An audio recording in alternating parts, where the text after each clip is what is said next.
Bismillahirrahmanirrahim. Assalamu alaikum students. I hope all of you are doing great. My name is Faisal Iqbal and welcome back to the Grammar Junction. Students, आपको video का thumbnail देख के अंदाज़ा तो हो चुका होगा कि आज की वीडियो में हम क्या डिस्कस करने जा रहे हैं. But let me clear this thing that when I say complete syllabus revision, this means section A, section B और section C सब के सब इसमें included हैं. क्वेश्चन नंबर 1 से लेकर क्वेश्चन नंबर 7 तक एक डिटेल डिस्कशन आपके साथ की जाएगी. And this document has 48 pages और इन 48 पेजेस को बनाने में एक बहुत ज़्यादा टाइम जो है वो सर्व हुआ है. आई होप कि आप इसको बहुत अच्छे से सुनेंगे. और कुछ प्रैक्टिसेस यहाँ पे ऐसी हैं जो मैं आपको अपने सामने यहाँ पे प्रैक्टिसेस करवाऊँगा. लेट सपोज MCQs की बात की जाए तो we have 5 sets of MCQs जिसमें हर एक सेट में हमारे पास 20 MCQs हैं. लेकिन कुछ ऐसी प्रैक्टिसेस हैं जो मैं आपको ये डॉक्यूमेंट शेयर करूँगा और वो प्रैक्टिसेस आपने हर सूरत में अगले आने वाले 1 या 2 दिन में करनी है ताकि आप 95 प्लस स्कोर कर सकें. So without wasting any time हम सेक्शन ए पे मूव करते हैं. सेक्शन ए में मैंने क्या किया, मैंने कुछ टॉपिक्स ऐसे हैं जो सेलेक्ट किए. Parts of speech, clauses, phrases, types of sentences on the basis of its form, structure and conditional sentences. Then genres of literature and sub genres, उस पर बात होगी. फिगर्स ऑफ स्पीच और सिनोनिम और antonym. These are the highlighted topics जो कि इससे पहले जो है पेपर्स में आते रहे. ऑल्दो कि इससे पहले जब हम प्रैक्टिसेस करते थे या मैं जब आपके साथ टॉपिक शेयर करता था उसमें बहुत सारे और टॉपिक्स भी आते थे. लेकिन ये वो टॉपिक्स हैं रीसेंट पास्ट में यहाँ से पेपर बनना शुरू हुआ और यहाँ से ज़्यादा पोर्शन आता है. तो इस पे इंशाल्लाह डिटेल डिस्कशन आपके साथ होगी. Let's talk about a practice set number 1. So the very first MCQ is choose the word opposite in meaning to generous. I hope कि आपको याद होगा जब लास्ट टाइम हमने प्रैक्टिसेस की MCQs की तो मैंने आपको सिनोनिम और एंटोनिम के लिए एक ट्रिक बताई थी जो कि हर केस में तो नहीं चलेगी ऑब्वियसली, लेकिन ये है कि 90 प्लस केसेस में वो चल जाती है. मिसाल के तौर पर इसी को देख लें तो हमने सबसे पहले ऑपोजिट देखना है, यानी कि हमने एंटोनिम देखना है, हमने सिमिलर मीनिंग या सिनोनिम नहीं देखना. काइंड की एक पॉजिटिव कॉनोटेशन है, सेल्फिश की नेगेटिव कॉनोटेशन है, helpful positive connotation and honest positive connotation. तो मैंने आपसे कहा था कि अगर 3 प्लस और 1 माइनस हो या 3 माइनस और 1 प्लस हो तो जिसमें जो ऑड वन आउट होता है उसको आपने सेलेक्ट करना है. ये ट्रिक काम करती है 90 to 95%, लेकिन आपने उसके बावजूद चीज़ को एक दफ़ा रीचेक लाजमी करना है. ठीक है, तो जनरस का मतलब होता है सखी और यहाँ पे हमने उसको ऑपोजिट मीनिंग लिखना है. तो सेल्फिश का मतलब होता है खुदगर्ज जो सिर्फ अपने बारे में सोचते हैं. So option B is the right option. Second MCQ is choose the option with correct spellings. ये जाहिर है जितनी आपकी वोकैबुलरी रिच होगी तो उसके अकॉर्डिंगली आपको चीज़ें समझ में आएंगी. So option A privilege PRIVILEGE is the right option. Look at the MCQs 3. If they work hard, they will achieve success. And we are supposed to tell कि ये zero conditional है, first है, second है या third है. Students, आपने याद रखना है कि जब भी हमने conditional sentences को देखना होता है तो हम सबसे पहले if clause को देखते हैं. If they work hard, जिसमें if मौजूद होगा जाहिर हम उसको if clause कहेंगे. when भी आ सकता है अगर वो zero conditional हुआ तो हमने सबसे पहले इफ़ क्लॉज को देखना है. उसमें हम देखेंगे वो टेंस कौन सा है. अगर तो वो प्रेजेंट है तो इसका मतलब है कि हमारा आंसर होगा ज़ीरो कंडीशनल या फर्स्ट कंडीशनल. और अगर इफ़ क्लॉज हमारा पास्ट टेंस में हुआ तो मतलब या तो सेकंड कंडीशनल आंसर होगा या तो थर्ड कंडीशनल होगा. ये तो पहली बात आपने याद रखनी है. मैं यहाँ पे लिख भी देता हूँ आपके लिए. अच्छा जी, इफ़ दे वर्क हार्ड, अभी मुझे पता चल गया प्रेजेंट टेंस है, इसका मतलब है कि ये दो ऑप्शन वैसे ही क्रॉस हो जाएंगे. दे विल अचीव सक्सेस, तो यहाँ पे क्योंकि फ्यूचर टेंस यूज़ हुआ तो हमारे पास फर्स्ट कंडीशनल ये इसका राइट ऑप्शन बनता है. अब आपने देखना ये कि प्रैक्टिस सेट 1 में हम लोग चीज़ों को थोड़ा प्रिसाइजली देखेंगे और थोड़ी उसकी डिटेल में जाएंगे. जैसे ही हम प्रैक्टिस सेट नंबर 5 पे मूव करेंगे तो आप देखेंगे हमारी स्पीड थोड़ी तेज़ हो जाएगी क्योंकि वो टॉपिक वो कंसेप्ट हम पहले डिस्कस कर चुके हैं. ठीक है, now MCQ number 4. She bought dash orange and dash book from the market. अब जब भी आपके पास एक से ज़्यादा ब्लैंक्स आ जाए, यहाँ पे 2 ब्लैंक्स हमारे पास आई हैं, तो आपने सबसे पहले पहली वाली ब्लैंक को उठाना है और उसके अकॉर्डिंगली सबको एक दफ़ा चेक कर लेना है. ठीक है, दोनों को एक साथ नहीं करना आपने. She bought dash orange, she bought a orange, N orange, the orange, N orange. तो अब यहाँ पे इन दोनों ऑप्शन में से एक ऑप्शन आएगा क्योंकि एन ऑरेंज होगा. And dash book, an book तो हो नहीं सकता, इसका मतलब है कि this is the right option. तो हमेशा याद रखिएगा जब आपके पास 2 ब्लैंक्स वाले MCQ आ जाएं तो किसी एक ब्लैंक को पकड़ के उसके अकॉर्डिंगली देखना शुरू करें तो ऑटोमेटिकली चीज़ें आपके लिए जो है वो आसान होती जाती हैं. The audience appreciated the performance greatly. अब ऑडियंस जो है ये कौन सा नाउन है, proper noun, collective noun, abstract noun या compound noun? So this is a collective noun जिसका दूसरा नाम है ग्रुप नाउन। अच्छा जी, next we have he often visits his grandparents during vacations। the word often is an adverb of, ये कौन सा adverb है, बता दें कि adverb है often, अक्सर। ये हमारे पास है adverb of frequency।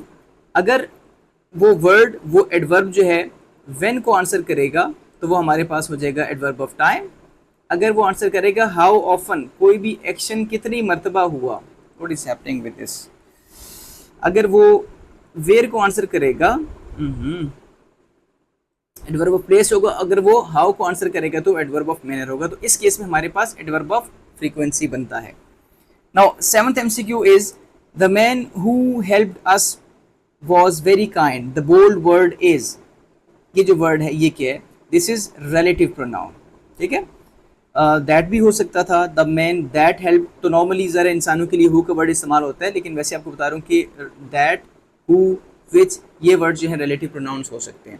Relative pronoun वो प्रोनाउन होता है जो एक रिलेटिव क्लॉज को स्टार्ट करता है, और इसी का अगर हम उल्ट देखें तो रिलेटिव क्लॉज वो क्लॉज होता है जो कि एक रिलेटिव प्रोनाउन से स्टार्ट होता है, ठीक है। Every player received a medal after the match. The bold word is every player. अब मुझे पता है कि यहाँ पे एवरी जो है वो प्लेयर को मॉडिफाई करे तो ज़रा एडजेक्टिव होगा, देखने की जरूरत नहीं है वैसे, क्योंकि हमारे पास सारे के सारे ऑप्शन ही एडजेक्टिव के हैं। इसलिए आपको बता रहा हूँ कि हमारे पास जो कुछ टाइप्स ऐसी हैं प्रोनाउन की जो कि मिलती जुलती हैं एडजेक्टिव के साथ भी, ठीक है। So every player received a medal. So यहाँ पे एवरी प्लेयर हमारे पास क्या है, डिस्ट्रीब्यूटिव एडजेक्टिव। हमारे पास प्रोनाउन की टाइप्स में से डिस्ट्रीब्यूटिव प्रोनाउन भी मौजूद है। अब वहाँ पे क्योंकि वो प्रोनाउन के तौर पे आएगा और यहाँ पे ये एडजेक्टिव के तौर पे आ रहा है, प्लेयर को मॉडिफाई करे, that's why this is adjective. लेकिन ज़ाहिर ये तो फिर आपको समझा रहा हूँ, लेकिन पेपर में जब चारों ऑप्शन आपके पास एडजेक्टिव के हैं तो आपको ये देखने की जरूरत नहीं है कि वो एडजेक्टिव है या नहीं है।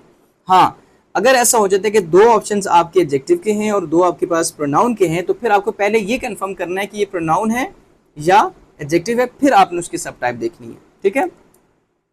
Now ninth MCQ is swimming keeps the body fit. The word swimming is, हमेशा से आईएनजी को देख के हम ये नहीं कहते कि ये जेरेंट है, बाज़ दफ़ा पार्टिसिपल भी हो सकता है, यानी कि प्रेजेंट पार्टिसिपल भी हो सकता है, लेकिन निशानी ये है कि आपने उसको अंडरलाइन कर दी और आपने कहा dash keeps the body fit. क्या चीज़ बॉडी को फिट रखती है? ये जो वर्ड है ये वर्ड को आंसर कर रहा है, दिस मीन्स कि ये नाउन के तौर पर बिहेव कर रहा है, ठीक है। तो उस सूरत में हमारे पास क्या हो जाएगा, जेरेंट हो जाएगा। 10th MCQ is although he was ill, he attended the class. The sentence is compound, complex, simple और compound complex. Although he was ill, अब आपको यहाँ पे नज़र आ रहा है कि यहाँ पे मेरे पास एक मेन वर्ब मौजूद है, लाइक जिसको मैं यहाँ पे तो मेन वर्ब नहीं कहूँगा, यहाँ पे इसको लिंकिंग वर्ब कहूँगा। He attended, तो यहाँ पे भी मेरे पास एक मेन वर्ब इस्तेमाल हो रहा है। इसका मतलब है कि ये दो क्लॉजेस में यूज़ हो रहे हैं। सिंपल सेंटेंस तो किसी भी सूरत में नहीं हो सकता। सिंपल तब होगा जब उसमें एक ही एक्शन वर्ब या मेन वर्ब जो है वो इस्तेमाल हो रहा होगा। ऑल्दो से स्टार्ट हो रहा है जो कि फैन बॉयज में से नहीं है, सो this is a complex sentence, ठीक है। Now 11th MCQ is the boy who is wearing a blue shirt is my brother. अब यहाँ पे who is wearing a shirt, ये बोल्ड किया, अगर आपसे पूछा जा रहा है कि ये बोल्ड पोर्शन जो है ये कौन सा क्लॉज है, चारों ऑप्शन हमारे पास क्लॉजेस के हैं, ठीक है। अगेन वही कंसेप्ट कि अगर दो ऑप्शन क्लॉज के होंगे और दो हमारे पास फ्रेज के होंगे, तो पहले आपको ये देखना है कि ये क्लॉज है या फ्रेज है, फिर उसके आपने ऑप्शन पे जाना है। लेकिन जाहिर है हमारे पास जो है वो चारों क्लॉज के ऑप्शन है यहाँ पे। The boy who is wearing, अब इस पूरे का ताल्लुक बॉय के साथ है, who is wearing a blue shirt. तो मैं अक्सर क्या करता हूँ कि मैं बोल्ड पोर्शन या अंडरलाइन पोर्शन को स्किप करके पढ़ता हूँ, the boy is my brother या that boy is my brother, ठीक है। कौन सा boy, who is wearing a blue shirt. तो ये जो पोर्शन है, बोल्ड पोर्शन है, ये सारे के सारे बॉय को मॉडिफाई कर रहे हैं, इसका मतलब है कि एडजेक्टिव का काम कर रहे हैं, ठीक है। 12th MCQ is she answered all the questions with confidence. अब देखिए इसको अगर मैं अंडरलाइन करूं, ऑलरेडी बोल्ड हुआ है, और मैं कहूं शी आंसर्ड विद कॉन्फिडेंस, उसने जवाब दिया विद कॉन्फिडेंस। उसने किस चीज़ का जवाब दिया, ऑल द क्वेश्चंस, ठीक है। He answered all the questions, he answered what, he answered all the questions. यहाँ पे एडजेक्टिव नहीं है, ठीक है, यहाँ पे क्या होगा, नाउन फ्रेज होगा। अब देखिए यहाँ पे थोड़ी सी कन्फ्यूजन स्टूडेंट्स को हो सकती है कि सर ये तो सारे का सारा इसको मॉडिफाई कर रहे हैं, मतलब बच्चा कह सकते हैं ना, मतलब सोचने को वो सोच सकते हैं। याद रखिए कि यहाँ पे जो आंसर्ड है ये आंसर्ड वर्ब है, ये कोई हमारे पास जो है वो नाउन नहीं है, ठीक है। अगर वर्ब को मॉडिफाई करते हैं तो आपने ये देखना है कि वो फिर सब कैटेगरीज में से कौन सी कैटेगरी है। वो हाउ को आंसर कर रहा है, वो व्हेन को आंसर कर रहा है, वो वाई को आंसर कर रहा है, या वो हाउ ऑफन को आंसर कर रहा है। तो इसमें से कोई भी आंसर अगर कर रहा हुआ तो उसका मतलब कि वो एडवर्ब फ्रेज होगा। तो यहाँ पे शी आंसर्ड, उसने जवाब दिया, उसने किस चीज़ का जवाब दिया, ये व्हाट को आंसर कर रहा है। अगर वो व्हाट को आंसर करेगा तो हमारे पास नाउन होगा। व्हाट को भी हो सकता है या हु को भी आंसर करे। आगे कुछ हमारे पास एमसीक्यूज है जहाँ पे ये पॉइंट मैं क्लियर करूँगा हु और व्हाट वाला, ठीक है। आई होप कि आपको थर्ड स्टेप तक जाके, थर्ड जो हमारे पास प्रैक्टिस है वहाँ तक जाके आपको अच्छे से पॉइंट समझ आ जाएंगे। 13th MCQ is you may go wherever you want. अब वेर एवर यू वॉन्ट का जो ताल्लुक है वो गो के साथ है। आप जा सकते हो, कहाँ जा सकते हो, जहां आपका दिल चाहे, जहां आप जाना चाहते हो। अब इसका ताल्लुक इसके साथ, और ये वेर को आंसर कर रहा है। अब ये हमारे पास साफ से एग्जांपल आ गई, वेर को आंसर कर रहे हैं तो ये हमारे पास क्या हो जाएगा, एडवर्ब क्लॉज। 14th MCQ को देखें तो the ending part of a story where conflicts are resolve is called climax, exposition, resolution और फ्लैशबैक। तो resolution is the ending part, ठीक है। याद रखिएगा कि हमारे पास ये जो 5 एलिमेंट्स हैं प्लॉट के, exposition, rising action, climax, anti climax और रेजोल्यूशन। तो रेजोल्यूशन सबसे आखिरी पार्ट होता है। अब आपने एंटी क्लाइमैक्स को नहीं कहना कि एंडिंग पार्ट है, वो अबाउट टू एंड होता है, कह सकते हैं आप। एंडिंग की तरफ स्टोरी जा रही होती है, लेकिन स्टोरी जो कम्प्लीटली एंड होती है, जहाँ पे आपका कॉन्फ्लिक्ट कम्प्लीटली रिजॉल्व हो जाता है और स्टोरी खत्म हो जाती है, that is the resolution part. 15th MCQ is he is as brave as a lion, and this is quite simple for all of you. Simile, क्योंकि comparison किया जा रहा है by with the help of words as or like. 16th MCQ is she had a Herculean task before her. उसके पास एक Herculean task है। अब ये एक Hercules जो ग्रीक माइथोलॉजी में जिसकी स्टोरीज मिलती हैं, सो ये तलमी है जिसको इंग्लिश में एल्यूजन कहते हैं, ठीक है। तो option C is the right option. 17th MCQ is a statement that appears self-contradictory but contains truth is called. एक ऐसी स्टेटमेंट जो कि दिखती ऐसी है कि वो सेल्फ कॉन्ट्रडिक्टरी है, जो बात करी वो उसी के खिलाफ है, बट कंटेन्स ट्रुथ, लेकिन वो होती बात सच है, तो उसको हम क्या कहते हैं, उसको हम कहते हैं पैराडॉक्स। एक एग्जांपल मैं देता हूँ, और वो बच्चे जो चाहते हैं कि जिनके 90-95+ % आए इंग्लिश में, वो ज़रा एक एग्जांपल मुझे कमेंट्स में तो लिख के बता दें, ताकि मुझे पता चलेगा कि वो सुन रहे हैं अच्छे से और उनको एग्जांपल आती है। पैराडॉक्स की एक एग्जांपल है मोर इज़ लेस। आप कहें लेस इज़ मोर या मोर इज़ लेस, एक ही बात है, ठीक है। मतलब एक बात से मुराद है कि एग्जांपल पैराडॉक्स की बनती है। मोर इज़ लेस यानी जितना भी आपके पास पैसा आ जाए, जितनी भी आपके पास दौलत आ जाए, फिर भी कम है। या लेस इज़ मोर, अगर कोई कनात पसंद है तो कहेगा जितना मेरे पास है बस वो बहुत है, ठीक है। सो ये हमारे पास एग्जांपल है पैराडॉक्स की। अब बाकी एग्जांपल्स आप मुझे कमेंट्स में बता सकते हैं। Now 18th MCQ is the flowers danced in the breeze. अब फ्लावर्स जो हैं वो डांस करेंगे, तो ये हमारे पास क्या हो जाएगा, पर्सोनिफिकेशन, किसी इनएनिमेट ऑब्जेक्ट को एनिमेट करके दिखाना इज। अब बच्चे जो है ना वो साइंस के पर्सपेक्टिव से बाज़ दफ़ा सोचते हैं ना, जो जब उनके साथ बात की जाती है कि स्टार्स आर काउंटेबल और अनकाउंटेबल, तो कहते हैं सर स्टार्स आर अनकाउंटेबल। तो साइंस नहीं पढ़ रहे हम लोग यहाँ पे इंग्लिश पढ़ रहे हैं, तो इंग्लिश में जो स्टार्स हैं वो काउंटेबल होंगे। इसी तरीके से यहाँ पे फ्लावर्स जो हैं वो नॉन लिविंग थिंग्स ही कंसीडर किए जाएंगे, इनएनिमेट ऑब्जेक्ट ही कंसीडर किए जाएंगे। तो ये ना कहना है वो भी पढ़ते हैं, और तो वो जो हमारे पास क्या हो जाएंगे, जानदार हैं। तो ये हमारे पास पर्सोनिफिकेशन होगा। The extremely intelligent student solved the problem quickly. Identify the adjective phrase. आपने इस सेंटेंस में से adjective phrase को आइडेंटिफाई करना है, और सॉल्व द प्रॉब्लम ये तो नहीं हो सकता कि इसमें तो वर्ब मौजूद है। क्विकली ये तो वैसे ही नहीं होगा क्योंकि सिंगल वर्ड है, और हमने तो फ्रेज देखना है ना, फ्रेज सिंगल वर्ड तो नहीं होगा। द एक्सट्रीमली इंटेलिजेंट स्टूडेंट या एक्सट्रीमली, यहाँ पे दोनों में फ़र्क है कि यहाँ पे द भी आया हुआ है, ठीक है। So the extremely intelligent student, अब सेंटेंस था the student solve the problem quickly. कौन से स्टूडेंट ने, एक्सट्रीमली इंटेलिजेंट, ये मॉडिफाई करे स्टूडेंट को। So option D is the right option. अगर लास्ट MCQ की बात करें फर्स्ट सेट के, तो choose the correct synonym of rapid. अब देखते हैं वो ट्रिक काम करती है नहीं करती। Slow, negative connotation, quick, positive connotation, weak negative और क्वाइट भी negative. So quick is the right option. फिर भी मैं चेक करूंगा, सिनोनिम का मतलब सिमिलर मीनिंग्स, तो रैपिड का मतलब होता है फौरन से, जल्दी से, तो quick, this is the right option. ठीक है, तो ये ट्रिक काम करती है लेकिन हर बार नहीं करेगी, तो इसलिए आपने उसको एक दफ़ा रीचेक करना है। आई होप कि सेट 1 आपको बहुत अच्छे से क्लियर होगा। मैं थोड़ा आराम आराम से बोलूँ और आवाज़ मेरी आपको थोड़ी सी वो भारी भी लग रही है, क्योंकि एक दफ़ा रिकॉर्डिंग की सारी की सारी, तकरीबन 2 घंटे रिकॉर्डिंग की, और उसके बाद जब सेव किया तो सेव नहीं हुई, और दोबारा से मैंने कहा उसको मैंने अब पूरी रात जागता रहा और अभी फजर की नमाज़ पढ़ के दोबारा बैठ गया हूँ, एक दफ़ा दोबारा से जो है ना उसकी रिकॉर्डिंग करके मैंने दम लेना है। ठीक है, so here is practice set 2। इसका पहले एमसीक्यू देखते हैं। The committee has submitted its report. अब कमेटी कौन सा नाउन है हमारे पास? कलेक्टिव नाउन है, जिसका नाम मैंने आपको क्या बताया था? Yes, you guessed it right, this is group noun as well. ठीक है, इसको ग्रुप नाउन कहा जाता है। Choose the correctly spelled word. अब ये तो आपको तब पता चलेगा जब आपकी थोड़ी सी वोकेबलरी अच्छी होगी, या आपने जब बुक से जब रीडिंग की होगी तो कुछ वर्ड्स आपने अच्छे गौर से देखे होंगे और आपको वैसे ही बताऊंगे। वैसे मैं जब इस वर्ड को कॉन्शियस को जब मैं पढ़ता था और जब इसकी स्पेलिंग याद करता तो मेरी रॉकेट साइंस थी, मैं कहता था इसके एंड पे साइंस आता है, SCIENC साइंस, क्योंकि बाज़ दफ़ा ना इस स्पेलिंग में भी इशू होता है ना, तो नॉर्मली इस पोर्शन में ही स्पेलिंग ऊपर नीचे होती है। CON तो शुरू में वैसे के वैसे ही रहेगा, तो बस ये मेरी ट्रिक थी, लेकिन बहरहाल so option A is the right option. MCQ number 3 है, if he had informed me earlier I could have help him. The sentence is zero conditional, first conditional, second conditional या थर्ड कंडीशनल। अभी हमने practice की थी, हमने क्या करना है, what was the trick?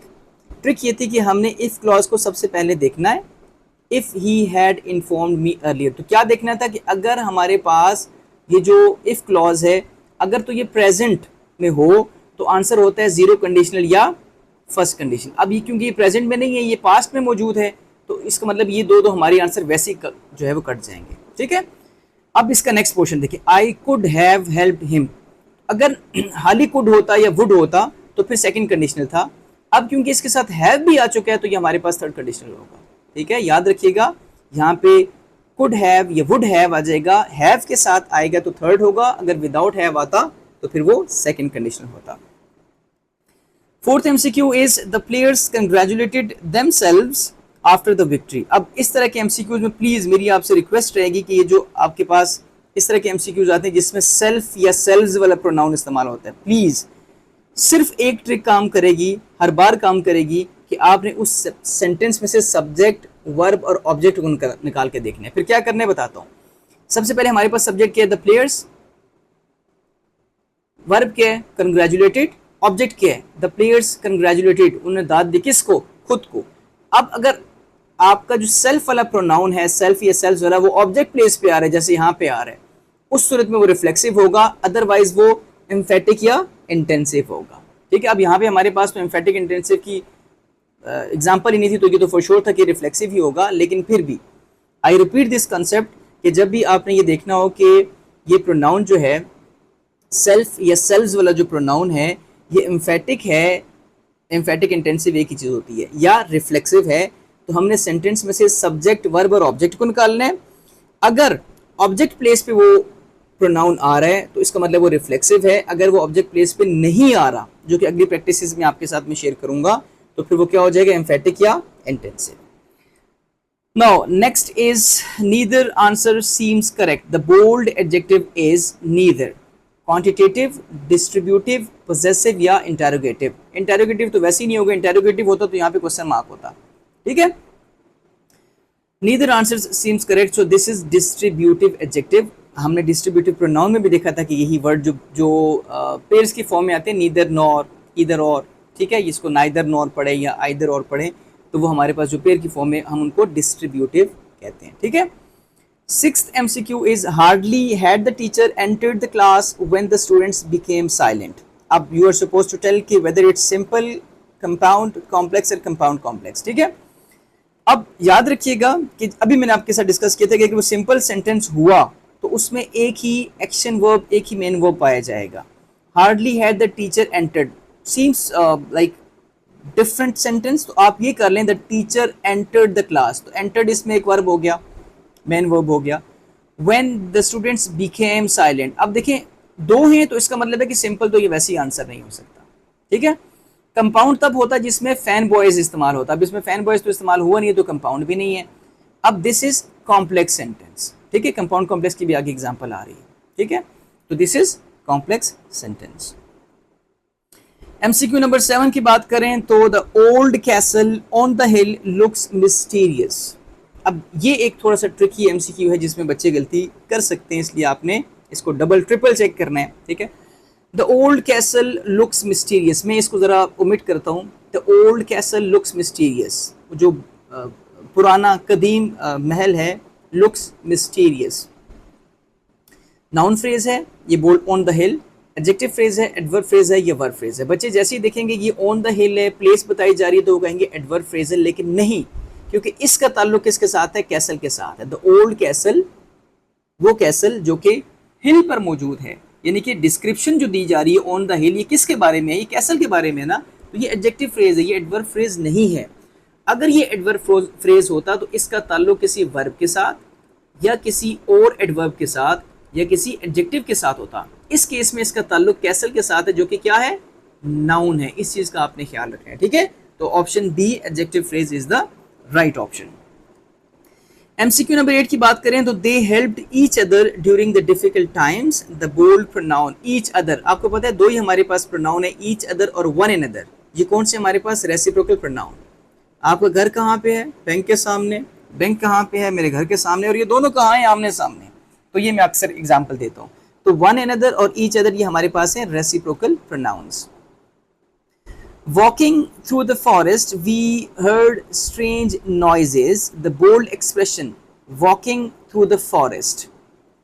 Gerund phrase है, participle phrase है, infinitive phrase है, ये adverb phrase है। We heard strange noises while walking through the forest, ठीक है। अब आप देखिए यहाँ पे ing दोनों ये कंफ्यूजन क्रिएट करे। कैसे कंफ्यूजन क्रिएट करेगा? ये जेरेंट फ्रेज भी हो सकता है और ये पार्टिसिपल फ्रेज भी हो सकता है, ठीक है, क्योंकि प्रेजेंट पार्टिसिपल में ing फॉर्म आता है। अब आप देखेंगे कि walking through the forest we heard strange noises. अब इसका अगर मैं उर्दू में ट्रांसलेशन करूँ आपके आसानी के लिए तो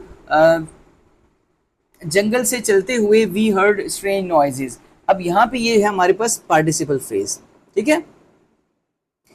अच्छा, अगर ये जैसे मैंने पहले पढ़ा ना, while walking through the forest होता, while walking through the forest होता, तो ये हमारे पास फिर एडवर्ब क्लॉज बन जाता, ठीक है। सॉरी, हाँ, क्लॉज तो फिर भी ना बनता, सॉरी, क्लॉज ना बनता, ठीक है। अगर फ्रेज की बात कीजिए तो एडवर्ब फ्रेज बन सकता था अगर होता while walking through the forest, क्योंकि हमारे पास जितनी भी सब टाइप्स हैं, एडवर्ब क्लॉज है या एडवर्ब फ्रेज है, सॉरी, तो ये हमारे पास किसी न किसी सबऑर्डिनेट कंजंक्शन से स्टार्ट होती हैं। तो अब यहाँ पे नहीं केस है, तो चलो मैं डिस्कस नहीं करता ताकि कंफ्यूजन क्रिएट ना हो। तो यहाँ पे ये हमारे पास पार्टिसिपल फ्रेज है।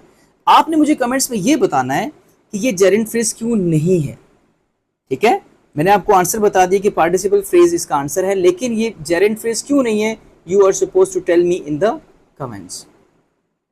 Now MCQ number 10 says the teacher praised the students who had completed the project. Again, the teacher praised the student. Teacher ने स्टूडेंट की तारीफ की। किस स्टूडेंट की?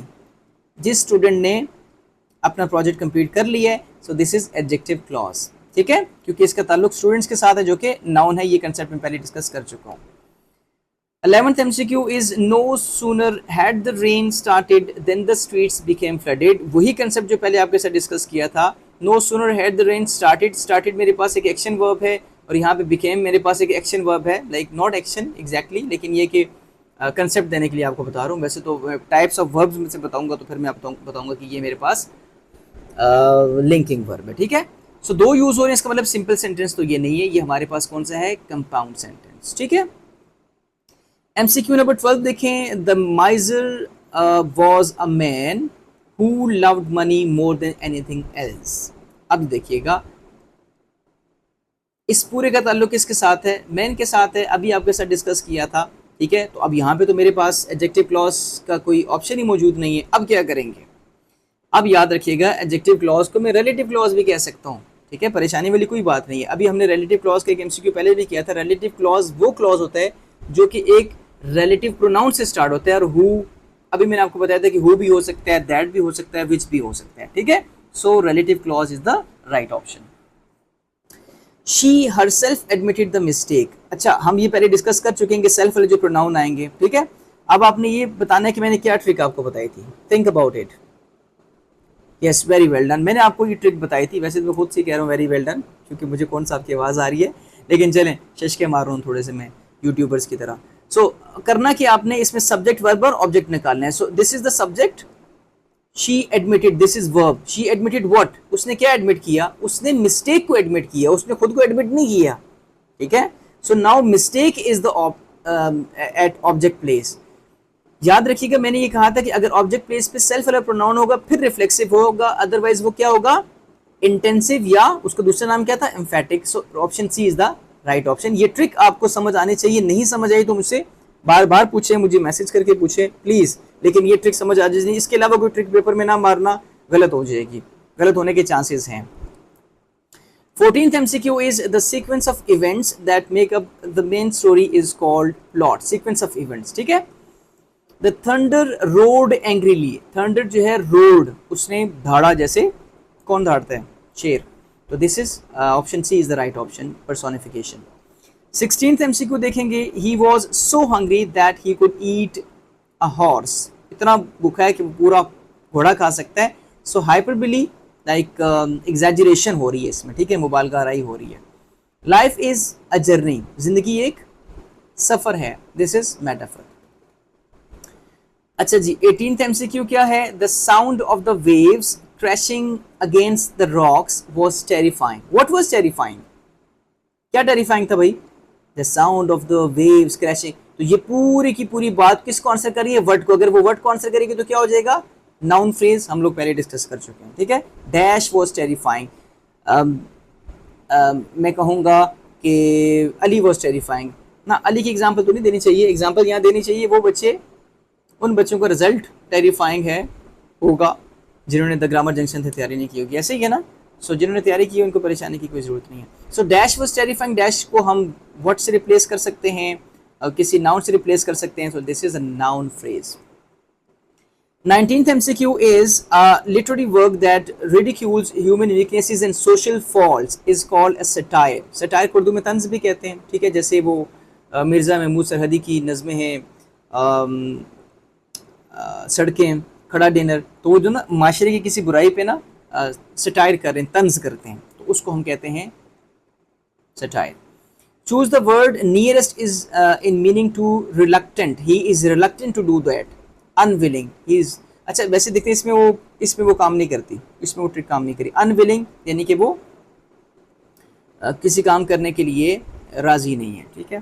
Now this was practice set 2। Moving towards practice number 3, practice set number 3। अब थोड़ा सा हम स्पीड पकड़ेंगे 3, 4 और 5 में, ठीक है। 5 में हम थोड़ी सी स्पीड ज़्यादा पकड़ने के, मैं थोड़ा स्लो था ताकि आपको चीज़ें समझ में आ जाएं।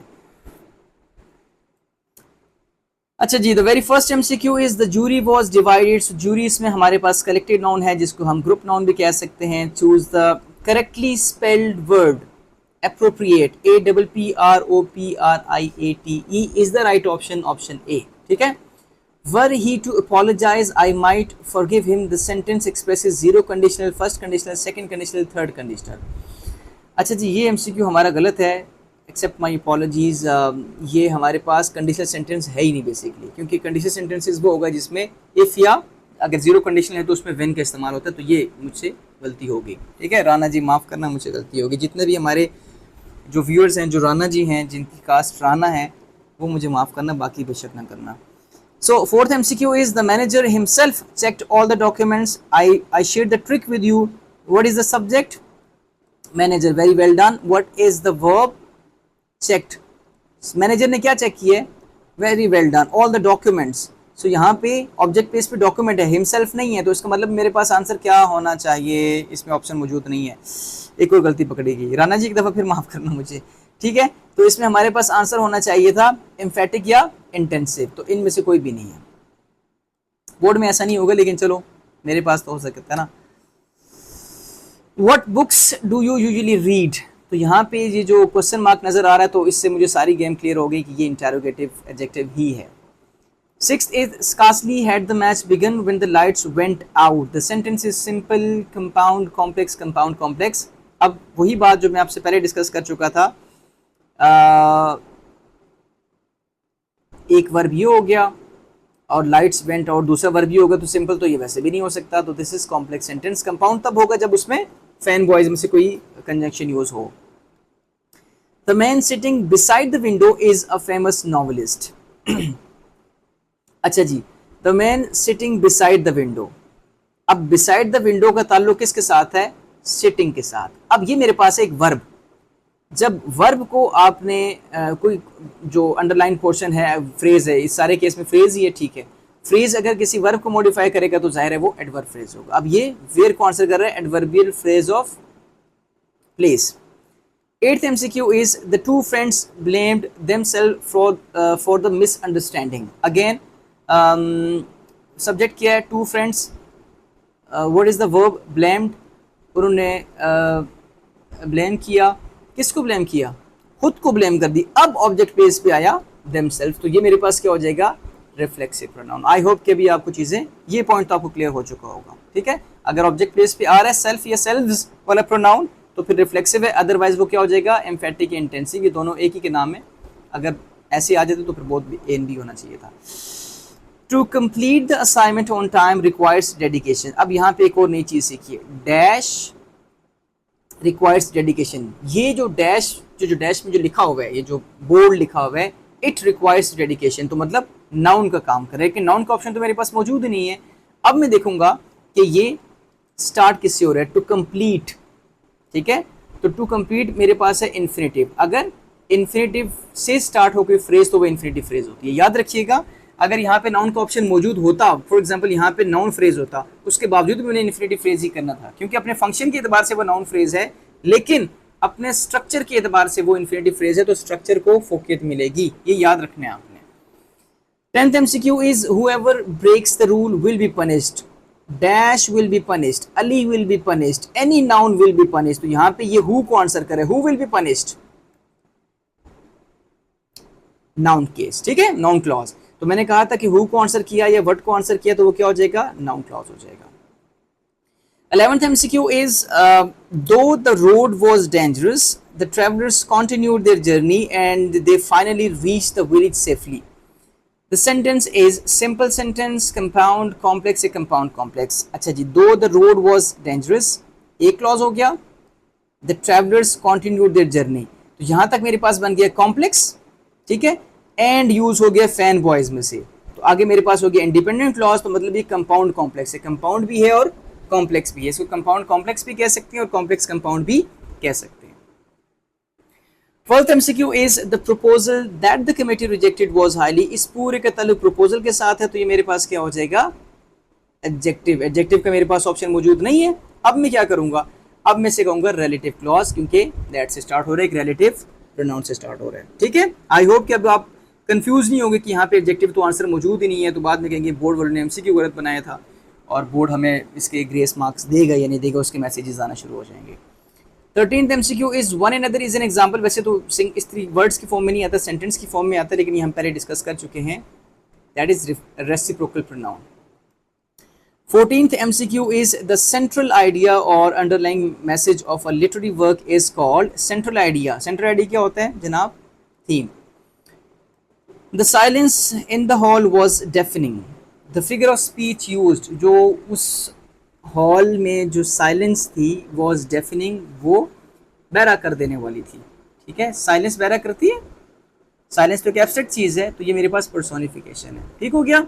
आप इसको हाइपरबोल भी कहते, देखिए ये दोनों आंसर है इसके, लेकिन ज़ाहिर है जब पेपर में दो आ जाएंगे तो दोनों में से मुझे कोई एक सेलेक्ट करना होगा, तो मैं इसको पर्सोनिफिकेशन इसलिए क्योंकि यहाँ पे एनिमेशन पाई जा रही है, ठीक है। Not a leaf moved in the terrifying heat, मतलब इतनी, वो कहते हैं ना बाज़ दफ़ा इतनी गर्मी होती है, इतनी हब्स होती है कि जो एक पत्ता भी नहीं हिल रहा, इतनी गर्मी है, इतनी हब्स है, हवा बिल्कुल रुकी हुई है, ठीक है। तो एक तो हिल रहा होगा यार, पूरी दुनिया में जितने पत्ते हैं कोई एक तो हल्का सा थोड़ा सा तो हिला होगा ना, तो बहुत भाई साहब थोड़ा ज़्यादा हो गया। सो दिस इज हाइपरबोल, यानी कि एग्जैजरेशन हुई है इसमें, ठीक है। 17th MCQ is hope is the thing with feathers. Hope एक ऐसी चीज़ है विद फीदर्स, तो ये सिमिली है, मेटाफर है, पर्सोनिफिकेशन, एलिट्रेशन है। This MCQ is for you. Tricky है थोड़ा सा, मैं आपसे चाह रहा हूँ कि आप मुझे बताएं, ठीक है। Hope is the thing with feathers, आप मुझे बताएंगे। ये जाहिर है मुझे लगता है इन दोनों में से ऑप्शन होगा, चलो हिंट दे दिया आपको, अब आप मुझे आंसर बताएंगे। 18th MCQ is the beautifully decorated hall attract everyone's attention। Beautifully decorated का ताल्लुक किसके साथ है? हॉल के साथ है, तो जाहिर है ये मेरे पास क्या हो जाएगा? एडजेक्टिव फ्रेज हो जाएगा।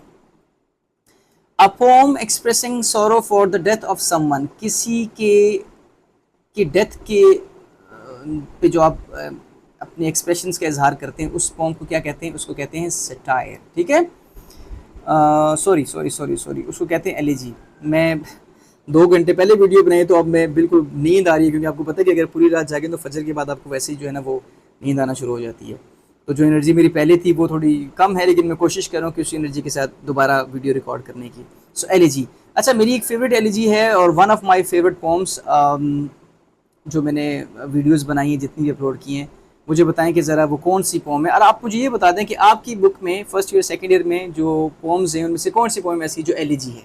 ठीक है, तो ये मुझे बता दें। इसको उर्दू में क्या कहते हैं? इसको उर्दू में कहते हैं मरसिया।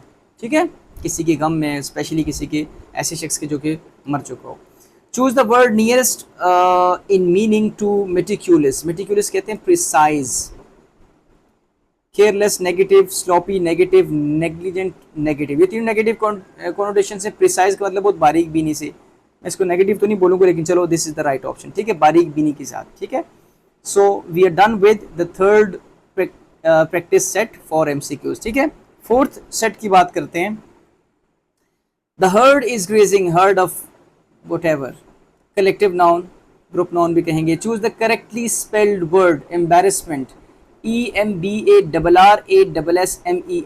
ये वर्ड्स देख लें, हो सकता है इन्हीं में से कोई इत्तेफाकन आ जाए। ऐसे तो सिनोनिम एंटोनिम तो कहा नहीं जा सकता, बुक से भी नहीं आते, वो तो कहीं से भी आ सकते हैं। ठीक है, बुक से भी आ सकते हैं, बुक के बाहर से भी आ सकते हैं, लेकिन बहरहाल शायद यहीं से आ जाए, कोई जादू ही हो जाए। ठीक है, I wish I knew the answer. The sentence कौन सा है? जीरो कंडीशनल है, फर्स्ट कंडीशनल है, या नन ऑफ दीज? और से सोचें भाईजान, ये कंडीशनल सेंटेंस ही नहीं है, क्योंकि कंडीशनल सेंटेंस वो होता है जिसमें व्हेन अगर जीरो कंडीशनल है या इफ का इस्तेमाल होता है। ज़्यादातर इफ होता है और जीरो कंडीशन में व्हेन भी हो सकता है। सो नन ऑफ दीज आंसर है। वैसे नन ऑफ दीज वाला ऑप्शन पेपर में नॉर्मली होता तो नहीं है, आई डोंट नो कि फिजिक्स केमिस्ट्री में कहीं पे होता हो, लेकिन 4 प्रॉपर ऑप्शन दिए होते हैं। लेकिन अगर पेपर में आ जाए तो थोड़ा सा उसको शक की निगाह से देखना है आपने। Everyone must submit their assignment on time. Everyone, this is indefinite pronoun. Everyone, no one, जितने भी बॉडी वाले हैं, somebody, nobody, everybody, someone। ठीक है, तो ये सारे के सारे हमारे पास indefinite pronouns होते हैं, not specific। This book belongs to Ali. This book, this is adjective, और ये 4 ही हमारे पास demonstrative adjectives, this, that, these और those। ठीक है, 6 MCQ is not only did she win the prize but she also broke the record। ठीक है, अच्छा जी, अब यहाँ पे बट हमारे पास आ गया। ठीक है, तो अब आपको क्या लगता है ये कौन सा होगा? This is compound sentence. ठीक है, बट ऑल्सो, ये हमारे पास वो पेयर्स की फॉर्म में, नॉट ओनली बट ऑल्सो। ठीक है, let me think about this. Not only did she win the prize. ठीक है, now 7th MCQ is having finished his homework he went out to play। the bold phrase having finished his homework he went out। अब ये क्योंकि एक participle से start हो रहा है, so this is participle phrase। 8th MCQ की बात करें तो the students discuss the matter among themselves। again subject मेरे पास है students, डिस्कस मेरे पास हो जाएगा वर्ब। स्टूडेंट क्या डिस्कस किया? मैटर डिस्कस किया, तो ये मेरे पास ऑब्जेक्ट प्लेस पे मौजूद नहीं है। इसका मतलब है ये मेरे पास क्या हो जाएगा? इंटेंसिव, जिसका दूसरा नाम एम्फेटिक बी है। 9th MCQ is to succeed in life is everyone's dream, dash is everyone's dream. होना तो ये नाउन चाहिए था, नाउन का ऑप्शन मौजूद नहीं है, क्योंकि ये एक इन्फिनेटिव से स्टार्ट हो रहा है। 2 plus first form of verb, 2 plus base form को हम कहते हैं इन्फिनेटिव, तो इन्फिनेटिव से जो फ्रेज स्टार्ट होगी वो इन्फिनेटिव फ्रेज होगी। 10th MCQ is the teacher knows what. ये जो टीचर है वो क्या जानती है? वो ये जानती है जो अंडरलाइन पोर्शन है, यानी कि ये अगेन वर्ड को आंसर कर रहा है, तो ये मेरे पास क्या हो जाएगा? Noun clause. The teacher knows what the students need. Teacher जानती है कि स्टूडेंट्स को क्या चाहिए। ठीक है, तो क्योंकि ये जो बोल्ड पोर्शन है ये किसी वर्ड को आंसर कर रहा है, तो अगर वर्ड को आंसर करेगा तो मेरे पास क्या हो जाएगा? नाउन क्लॉज हो जाएगा। If you heat ice it melts, तो क्या निशानी थी? इफ वाले पोर्शन को आपने अंडरलाइन करना था और देखना था कि प्रेजेंट टेंस है या पास्ट टेंस है। दिस इज प्रेजेंट टेंस, तो मतलब हमारे पास सेकंड कंडीशनल और थर्ड कंडीशनल हो जाएंगे कट, और अगला पोर्शन ये भी प्रेजेंट में है, दोनों प्रेजेंट में है, तो ये हमारे पास हो जाएगा जीरो कंडीशनल। एक चीज़ का याद रखना कि यहाँ पे मैंने तरतीब थोड़ी सी शफलिंग की है जानबूझ के, पहले फर्स्ट लिखा है फिर जीरो लिखा है फिर सेकंड और फिर थर्ड लिखा है। आप ये नहीं कि पहला वाला जीरो है फिर फर्स्ट है फिर सेकंड है फिर थर्ड है, ठीक है, ये गलती आपने नहीं करनी। First MCQ is the girl whose bag was stolen. अब बहुत हो गया ये मजाक, ठीक है, अब हम इसको हल्के में लेंगे, ठीक है। 13th MCQ is somebody. अभी हमने डिस्कस किया indefinite pronoun, somebody, nobody, everybody. The sequence of events arranged in story is called. Sequence of event क्या होता है जनाब? प्लॉट होता है। 15th MCQ is the wind hold through the empty streets. अब हॉलिंग कौन करता है? Jackals. So this is personification, क्योंकि विंड को कहा है कि वो हॉल कर रही है।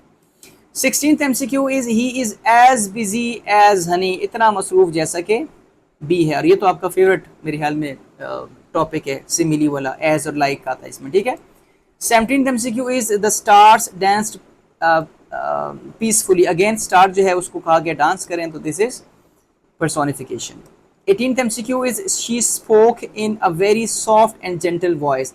हाउ शी स्पोक, ये पूरे का पूरा पोर्शन, अंडरलाइन पोर्शन जो है वो हाउ को आंसर कर रहा है, मतलब एडवर्बियल फ्रेज ऑफ मैनर है। 19th MCQ is a story that exaggerates events, जो कि इवेंट्स को एग्जैजरेट करता है फॉर ह्यूमरस इफेक्ट। उसको क्या कहते हैं? उसको भी सटायर कहते हैं, ठीक है। सटायर तंज करने को भी और एग्जैजरेशन भी उसमें पाई जाती है। 20th MCQ is choose the word nearest meaning to obstinate. Obstinate का मतलब होता है जिद्दी, स्टबर्न, ठीक है। फ्लेक्सिबल पॉजिटिव कॉनोटेशन है, हेल्पफुल पॉजिटिव है, ऑनेस्ट पॉजिटिव है, जिद्दी जो है नेगेटिव है। तो यहाँ पे ट्रिक जो है वो काम करती है।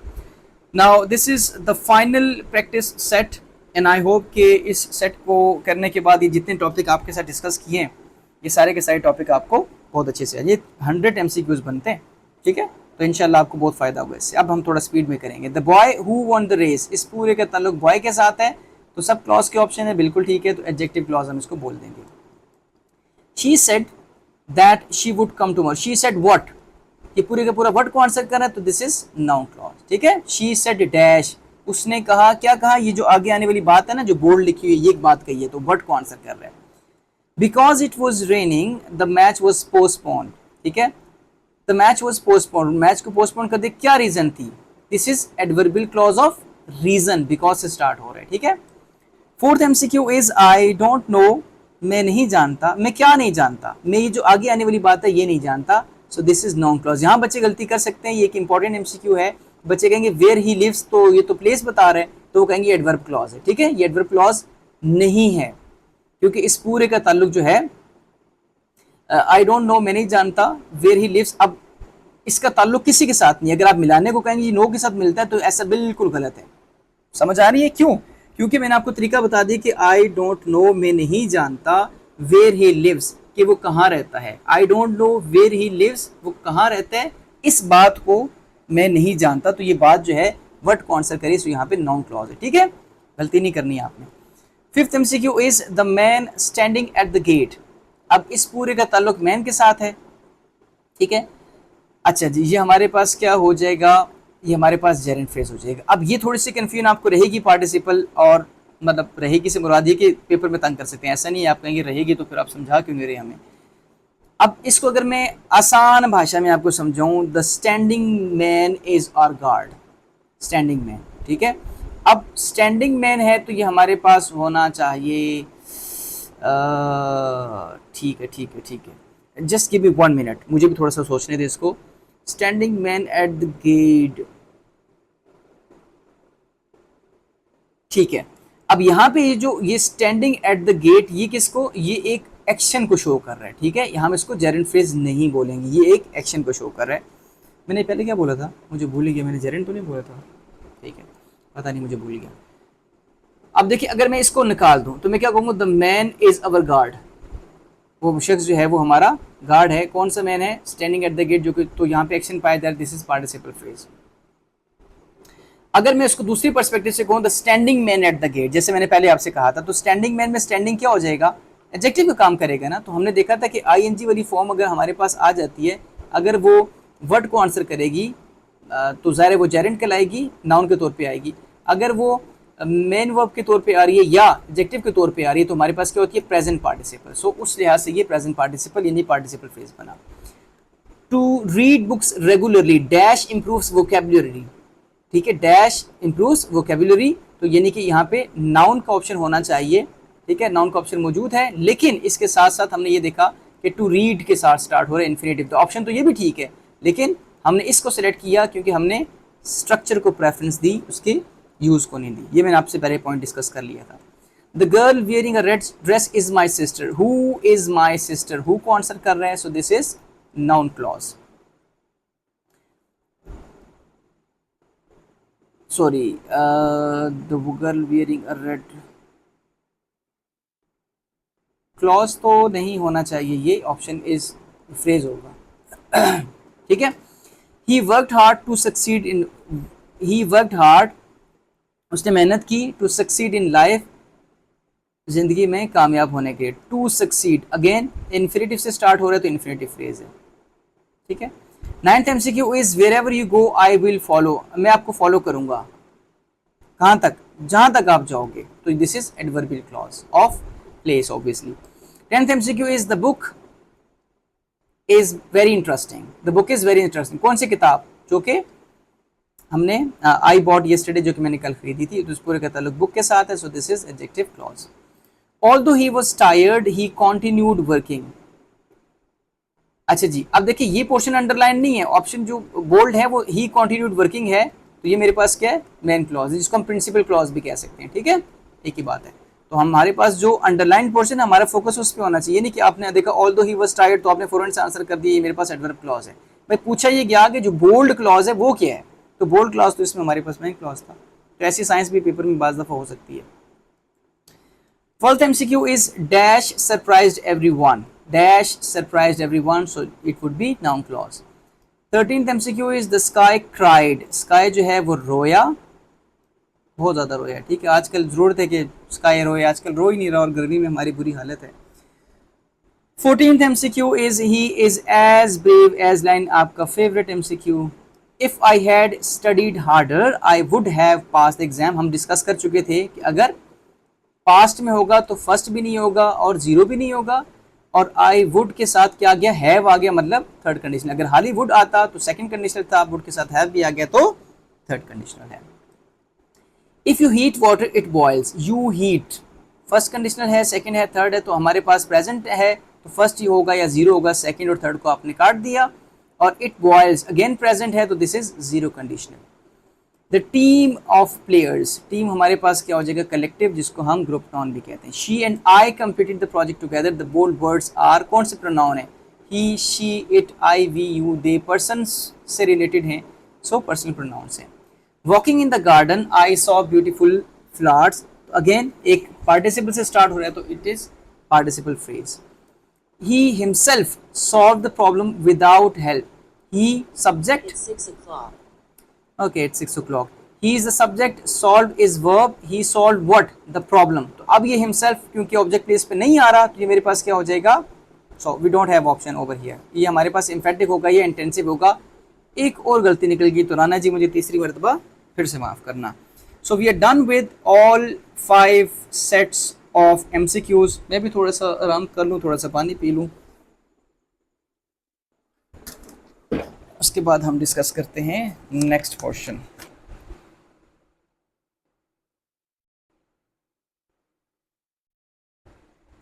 अब वीडियो को मैं बीच में से कट नहीं करना चाह रहा, जैसा चल रहा है निज़ाम वैसे ही चलाने दे रहा हूँ, ठीक है। सो अल्हम्दुलिल्लाह we are done with section A, और मैं बड़ी मुश्किल से अपने आप को जगा के मैंने रखा हुआ है, तो आई होप कि बस आपको फ़ायदा हो जाए, आपका पेपर अच्छा हो जाए, तो उसके बाद मैं भी थोड़ा सा सुकून की नींद सोऊंगा, ठीक है। I am working on my book अल्हम्दुलिल्लाह, इंशाल्लाह by the end of this month I will complete my grammar book. ये बहुत अच्छी न्यूज़ आपको मैं देने जा रहा हूँ, और तकरीबन 250 से 300 पेजेस पे मुश्तमिल वो बुक होगी। बुक कम नोट्स हैं बेसिकली, जिसमें आप खुद से भी लिख सकते हैं, आपके लिए भी पोर्शन होगा, प्रैक्टिसेस के लिए आपको एक वर्कशीट्स भी उसमें दी जाएंगी, और इंशाल्लाह बहुत जल्दी इंशाल्लाह वो बुक आने वाली है, आपके साथ इंशाल्लाह मैं शेयर भी करूँगा। अब तो आप तो सेकंड ईयर कर चुके हैं, लेकिन फर्स्ट ईयर 9th-10th के लिए बहुत ज़्यादा कारआमद होगी, तो उस पर वर्किंग करूँ, लेकिन क्योंकि अभी आपका पेपर था तो मेरा फोकस फ़ौरन से आपके पेपर पे आगे, पहले इस पर डिस्कशन करते हैं, फिर हम बाद में डिस्कशन करेंगे बाकी। चलें जी, moving towards section B, and section B में will talk about reading comprehension. Quite simple question for all of you, लेकिन उसमें कुछ टिप्स एंड ट्रिक्स हैं, तो प्लीज़ इसको मिस मत कीजिएगा, वो टिप्स एंड ट्रिक्स मैं आपके साथ शेयर करूँगा। देन पोइट्रिक कॉम्प्रिहेंशन में तमाम पॉइंट्स पे एक डिटेल डिस्कशन करना चाह रहा था और मेरे पास तमाम के तमाम डॉक्यूमेंट बने थे, लेकिन नहीं बना सका उस पर वीडियो। तो आज की वीडियो में यानी कि इसी पोर्शन में इंशाल्लाह हम सारे के सारी पॉइंट्स को एक दफ़ा रिवाइज भी करेंगे और उनके कॉम्प्रिहेंशन क्वेश्चंस, सबसे बड़ी बात ये कि उसके हर एक पॉइंट की 15 क्वेश्चंस आपके साथ में शेयर करूंगा। एक दफ़ा सुन लेंगे, आपको सारी की सारी गेम आपको क्लियर हो जाएगी। Then elements of story and elements of plot will have a quick look on it, क्योंकि आप आई होप कि आपने याद किए हैं, इस पर बहुत डिटेल डिस्कशन तो नहीं होगी, लेकिन this is the part of your paper, तो हम एक दफ़ा रिवाइज लाजमी करेंगे। रीडिंग कॉम्प्रिहेंशन में एज आई ऑलवेज सजेस्ट कि आपने उस पैसेज को कम से कम 2 दफ़ा पढ़ना है, ठीक है। पहले आप उस पैसेज को पढ़ेंगे, उसके बाद फिर आप क्वेश्चंस को पढ़ेंगे कि कौन कौन से क्वेश्चन हैं, ताकि आपको पता चल जाएगा कि उसके अकॉर्डिंगली मैंने अभी रीड करना है। फिर जब आप उसको दोबारा रीड करेंगे तो अब आपको वो बहुत अच्छे से सारे के सारे पैसेज समझ आ जाएगा, उसके क्या कीवर्ड्स हैं, वो सारी की सारी आपको जब चीज़ें क्लियर होंगी तो क्वेश्चन आंसर्स में आपको बहुत ज़्यादा मदद मिलेगी, ठीक है। सो आपने एटलीस्ट उसको 2 दफ़ा पढ़ना है, मेरी मान के 2 दफ़ा पढ़ लेना, ठीक है। हाँ, अगर आपने चैप्टर्स को बहुत अच्छे से पढ़ा हुआ है, बहुत अच्छे से आपने डिस्कशन सुनी है, सारी वीडियोस देखी हैं, तो फिर आपको वैसे ही मतलब 4 लाइनें पढ़ने के बाद भी पता चल जाएगा ये किस चैप्टर से ये टेक्स्ट लिया गया है, ठीक है। लेकिन फिर भी एक दफ़ा तो आपने बारीक बीनी के साथ उसको लाजमी पढ़ना है। अंडरलाइन करेंगे, वैसे एग्जामिनर्स मना करते हैं कि आप क्वेश्चन पेपर पे अदर देन रोल नंबर कोई चीज़ नहीं लिख सकते, लेकिन थोड़ा सा डॉज करना एग्जामिनर्स को, नहीं जो रूल्स एंड रेगुलेशन है उसको मानना चाहिए, लेकिन पेंसिल लेके हल्का हल्का कर देना, ठीक है, ठीक है। और मेंटली नोट की आइडियाज़, अगर वो सख्ती करें किसी को एग्जामिनर, तो आपने फिर मेंटली नोट करना है कि उस पैसेज के अंदर कौन कौन से की पॉइंट्स हैं, की वर्ड्स हैं कौन कौन से हैं, की आइडियाज़ कौन से हैं और इंपॉर्टेंट पॉइंट्स कौन से हैं, वो आपने 7-8 पॉइंट्स अपने जहन में रखने हैं और वही पॉइंट्स फिर आप समरी राइटिंग में यूज़ कर सकते हो। Focus on the context of the passage, किस कॉन्टेक्स्ट में उसको लिखा गया, while answering not the outside knowledge of assumptions। लेकिन कुछ क्वेश्चंस ऐसे हैं जो आउटसाइड नॉलेज में चाहिए होती है, on the basis of this whole passage what do you think. इस तरह के जब क्वेश्चंस आते हैं तो ऑब्वियसली आपको खुद से भी लिखना पड़ता है। Fourth is pay attention to signal words. आपने ट्रांजिशनल डिवाइसेस के लिए मुझे इतने ज़्यादा मैसेजेस किए कि मैं उस पर वीडियो, और आज की डिस्कशन में इंशाल्लाह ट्रांजिशनल डिवाइसेस भी शामिल हैं और डिटेल में शामिल है, ठीक है। तो आज एक मेगा वीडियो बनने जा रही है, तो उसमें आपने उस पर ज़्यादा ध्यान देना है। Manage your time wisely, obviously you have to, और इसकी प्रैक्टिस तो आपकी माशाल्लाह अच्छी हो चुकी होगी। क्या काम आपने नहीं करना है, do not read questions first without understanding the passage. तो पहले आपने पैसेज को पढ़ा, फिर क्वेश्चंस पढ़े और फिर आपने दोबारा पैसेज को पढ़ा। This is the best way, I must suggest all of you. Don't assume meaning that are not clearly supported by the text. लेकिन जब आपका कुछ वर्ड्स आते हैं जिनके आपको सिनोनिम या एंटोनिम लिखने होते हैं, नॉर्मली सिनोनिम आते हैं, तो उस सूरत में अगर आपको मीनिंग नहीं आ रहा तो यू कैन गेस। उस सूरत में आप कॉन्टेक्स्ट को पढ़ते आएंगे, गेस्ट मीनिंग आप लिखेंगे, वो क्लोज मीनिंग भी होगा तो आपको उसके नंबर मिल जाएंगे, ठीक है। तो डू नॉट इग्नोर की वर्ड्स, ये बहुत इंपॉर्टेंट चीज़ है। नॉट एक्सेप्ट ट्रू फॉल्स, ये मैं आपको क्वेश्चन आंसर में आपके साथ अभी डिस्कस करता हूँ। डू नॉट पैनिक, वो तो आप वैसे ही नहीं होंगे क्योंकि ज़ाहिर है आप जब द ग्रामर जंक्शन से तैयारी करेंगे तो पैनिक तो हम थोड़ा पीछे छोड़ के आ गए। Now this is the practice set, and ये आपके लिए आप समझ लें कि एक गेस्ट पेपर भी है, ठीक है। ज़ाहिर सेक्शन ए में तो हम वैसे ही गेस नहीं करते।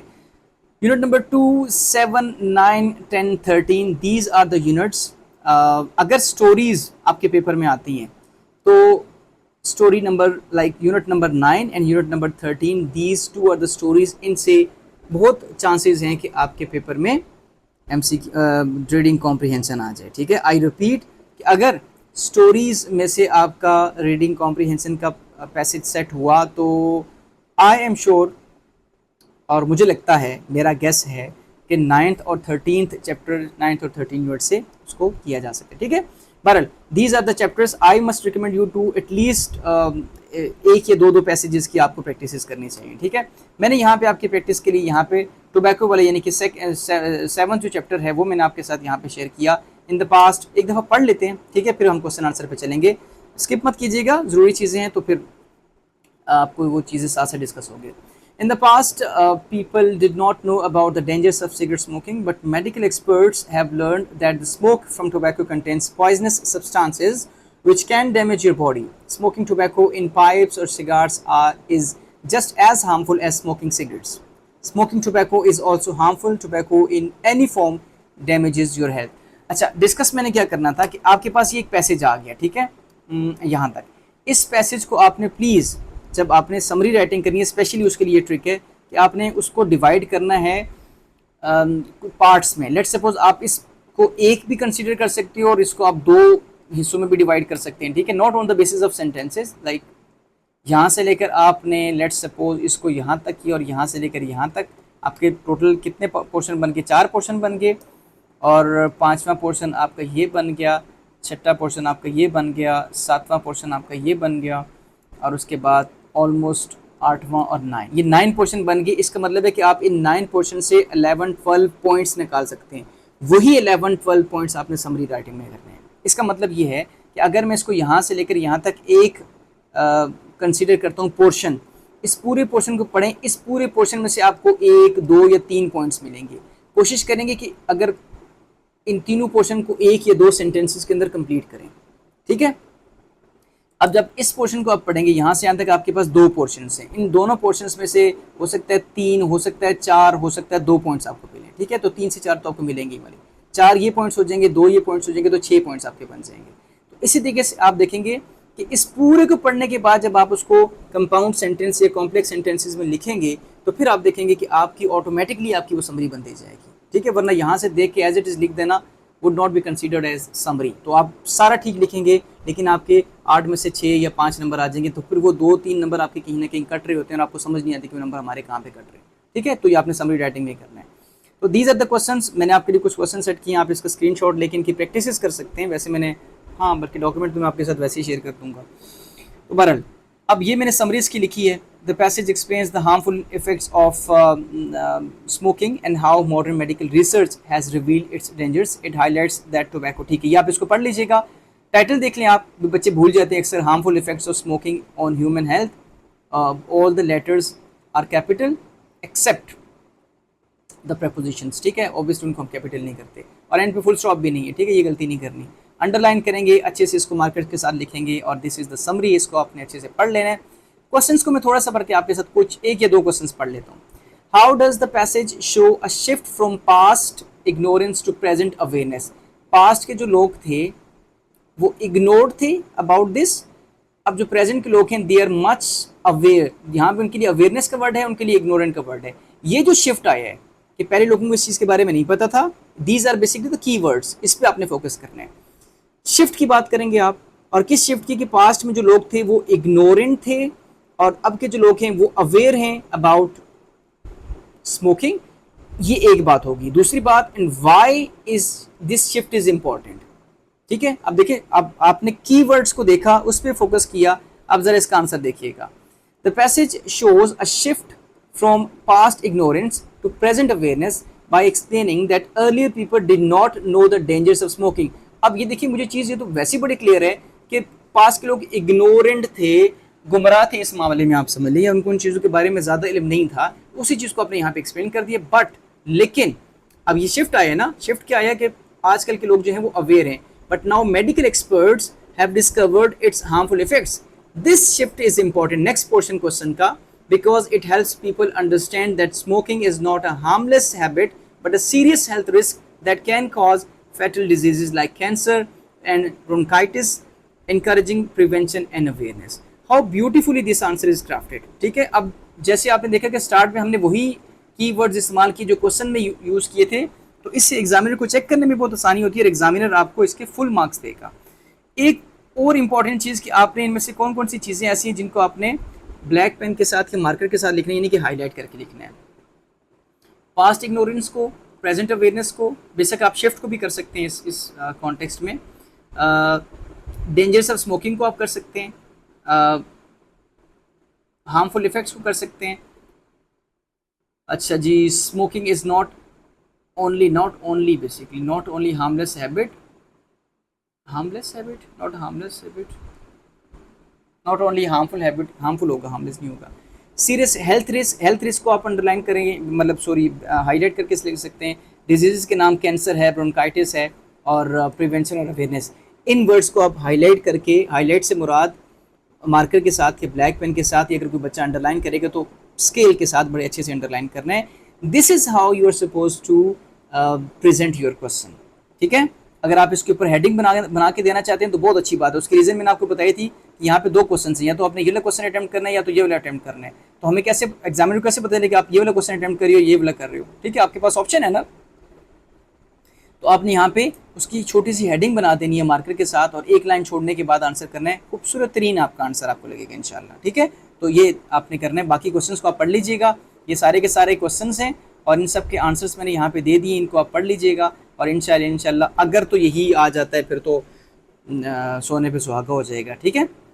अच्छा जी, ये बहुत इंपॉर्टेंट पोर्शन है पोइट्री का, क्योंकि पोइट्री पे डिस्कशंस तो अल्हम्दुलिल्लाह डिटेल डिस्कशन है और सारे की सारी वीडियोस आपने बहुत अच्छे से देखी होंगी, लेकिन एक टेक्स्ट की फॉर्म में आपके पास नहीं है, अंग्रेज़ी में उसकी एक डिस्क्रिप्शन आपके पास नहीं है। तो वो इंशाल्लाह जब हम स्टेंजा को पढ़ेंगे, ये स्टेंजा थोड़ा सा ना वो उस तरीके से नहीं है, दरमियान में वो नेक्स्ट लाइन में होना चाहिए था, लेकिन बहरहाल ये स्टेंजा है। ये इसी स्टेंजा की आसान जो है वो डिस्क्रिप्शन है। आपको इस डिस्क्रिप्शन को सुनने के बाद ना आपको ये समझ आए कि स्टेंजा में बात क्या हो रही है, ठीक है। जब ये सारे के सारे हम स्टेंजाज को डिस्कस कर लेंगे तो उन्हीं स्टेंजा से रिलेटेड हम लोग 15 क्वेश्चंस, हर पोएम के 15 क्वेश्चन डिस्कस करेंगे, ठीक है। और मेरा जो क्वेश्चंस में जो फोकस रहा है वो ज़्यादातर मेरी कोशिश फिगर्स ऑफ स्पीच की नहीं रही या वो उन क्वेश्चंस की रही। मेरी कोशिश है कि इन्हीं से रिलेटेड, यानी कि मॉर्निंग को कैसे बताया गया है, बोल ऑफ नाइट से क्या मुराद है, अच्छा कौन से जो है वो इसमें सिंबल्स यूज़ किए हैं, तो मैंने उन क्वेश्चंस पे ज़्यादा फोकस किए ताकि उन क्वेश्चंस को आप आसान से कर सकें, ठीक है। तो बढ़ते हैं अपनी सबसे पहले पॉइंट की जानिब, that is Rubaiyat of Omar Khayyam. This is the first stanza, you can read this stanza. आपके सामने बुक अगर है तो बहुत अच्छी बात है, स्टेंजा को एक दफ़ा पढ़ लें, फिर उसकी डिस्क्रिप्शन, मैं सिर्फ डिस्क्रिप्शन पढ़ने जा रहा हूँ, ठीक है। सिर्फ पहली लाइन पढ़ता हूँ, awake for the morning in the bowl of night, this is the very first stanza. This stanza describes the coming of morning. This is the crux of this stanza कि stanza में बात क्या हो रही है, ठीक है। मॉर्निंग यानी कि सुबह की आमद का जो है वो मंजर कशी उसकी की गई है। The poet says night is like a bowl filled with darkness. When morning comes, the stars disappear as if they are thrown away. The sun rises from the east like a hunter. sun को hunter of the east कहा गया, ये question अक्सर पूछा जाता है। And spreads light everywhere. Darkness slowly ends and light takes over the world. तो इसी स्टेंजा में से क्वेश्चन पूछा जा सकता है कि राइटर ने किस तरीके से सुबह की आमद का जो है वो मंजरकशी की है। इमेजरी के ऊपर क्वेश्चन आ सकता है, ठीक है। हंटर ऑफ ईस्ट का क्वेश्चन आ सकता है और बोल ऑफ नाइट के बारे में क्वेश्चन आ सकते हैं। तो इस तरह के क्वेश्चन जो हैं वो थोड़ा सा इंशाल्लाह डिस्कस करेंगे after reading the description of the poem. Second stanza is the worldly hope men set their hearts upon turns ashes. This stanza explains that human hopes are not permanent. So this is the crux of this stanza कि जो इंसानी उम्मीदें हैं वो permanent नहीं है, वो क्या है, temporary है, आर्जी हैं। Sometimes people succeed but many times they fail. Even success does not last long. जो कामयाबी है वो भी ज़्यादा देर तक नहीं रहती। It is compared to snow on a desert which looks beautiful for a short time and then disappears. ठीक है, यहाँ पे जो है वो डेजर्ट में स्नो की बात की गई है स्टेंजा के अंदर। तो किससे कंपेयर किया गया स्नो को, यानी कि स्नो जब डेजर्ट पे है उससे कंपेयर किया गया, जो कि दिखने में तो बहुत खूबसूरत लगती है लेकिन वो शॉर्ट टाइम के लिए होती है और उसके बाद वो गायब हो जाती है, यानी कि खूबसूरत चीज़ें भी जो है वो सदा नहीं रहती। This shows that life success and happiness are temporary. तो खूबसूरत चीज़ों से मुराद क्या है, लाइफ सक्सेस और हैप्पीनेस, ये पूछा जा सकता है आपसे, ठीक है। Stanza number 3 is there was a door to which I found no key, there was a veil past which I could not see, ठीक है। One of my favourite stanzas. So this stanza shows that some things in life cannot be understood. ठीक है, कुछ चीज़ें ऐसी हैं कायनात में जिनको समझा नहीं जा सका, जिनका इदराक नहीं किया जा सकता। तो इंसान के जो इल्म है वो महदूद है, क्योंकि उस चीज़ को लिमिटेड नॉलेज को बताया गया। The door represents knowledge. Door किसको रिप्रेजेंट कर रहा है, नॉलेज को, that can not be reached. और वेल, पर्दा किसको रिप्रेजेंट कर रहा है, हिडन ट्रुथ को, that can not be seen. There was a short conversation between two people, but it did not last. After that, everything ended and nothing remained. इसका मतलब ये है कि दुनिया में जितनी भी चीज़ें हैं, इंसान जितनी मर्जी तरक्की कर ले, वो सारे के सारे इल्म हासिल नहीं कर सकते। इंसान का इल्म जो है वो बहुत महदूद इल्म है।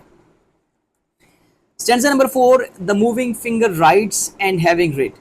This stanza tells us that what is done cannot be changed. अब हम कह सकते हैं कि हम अपनी तकदीर बदल सकते हैं with हार्ड वर्क और कुछ भी इस तरह के थॉट, लेकिन हम डिस्क्रिप्शन दे रहे हैं जो यहाँ पे शायर ने बोले ना उसकी बात को।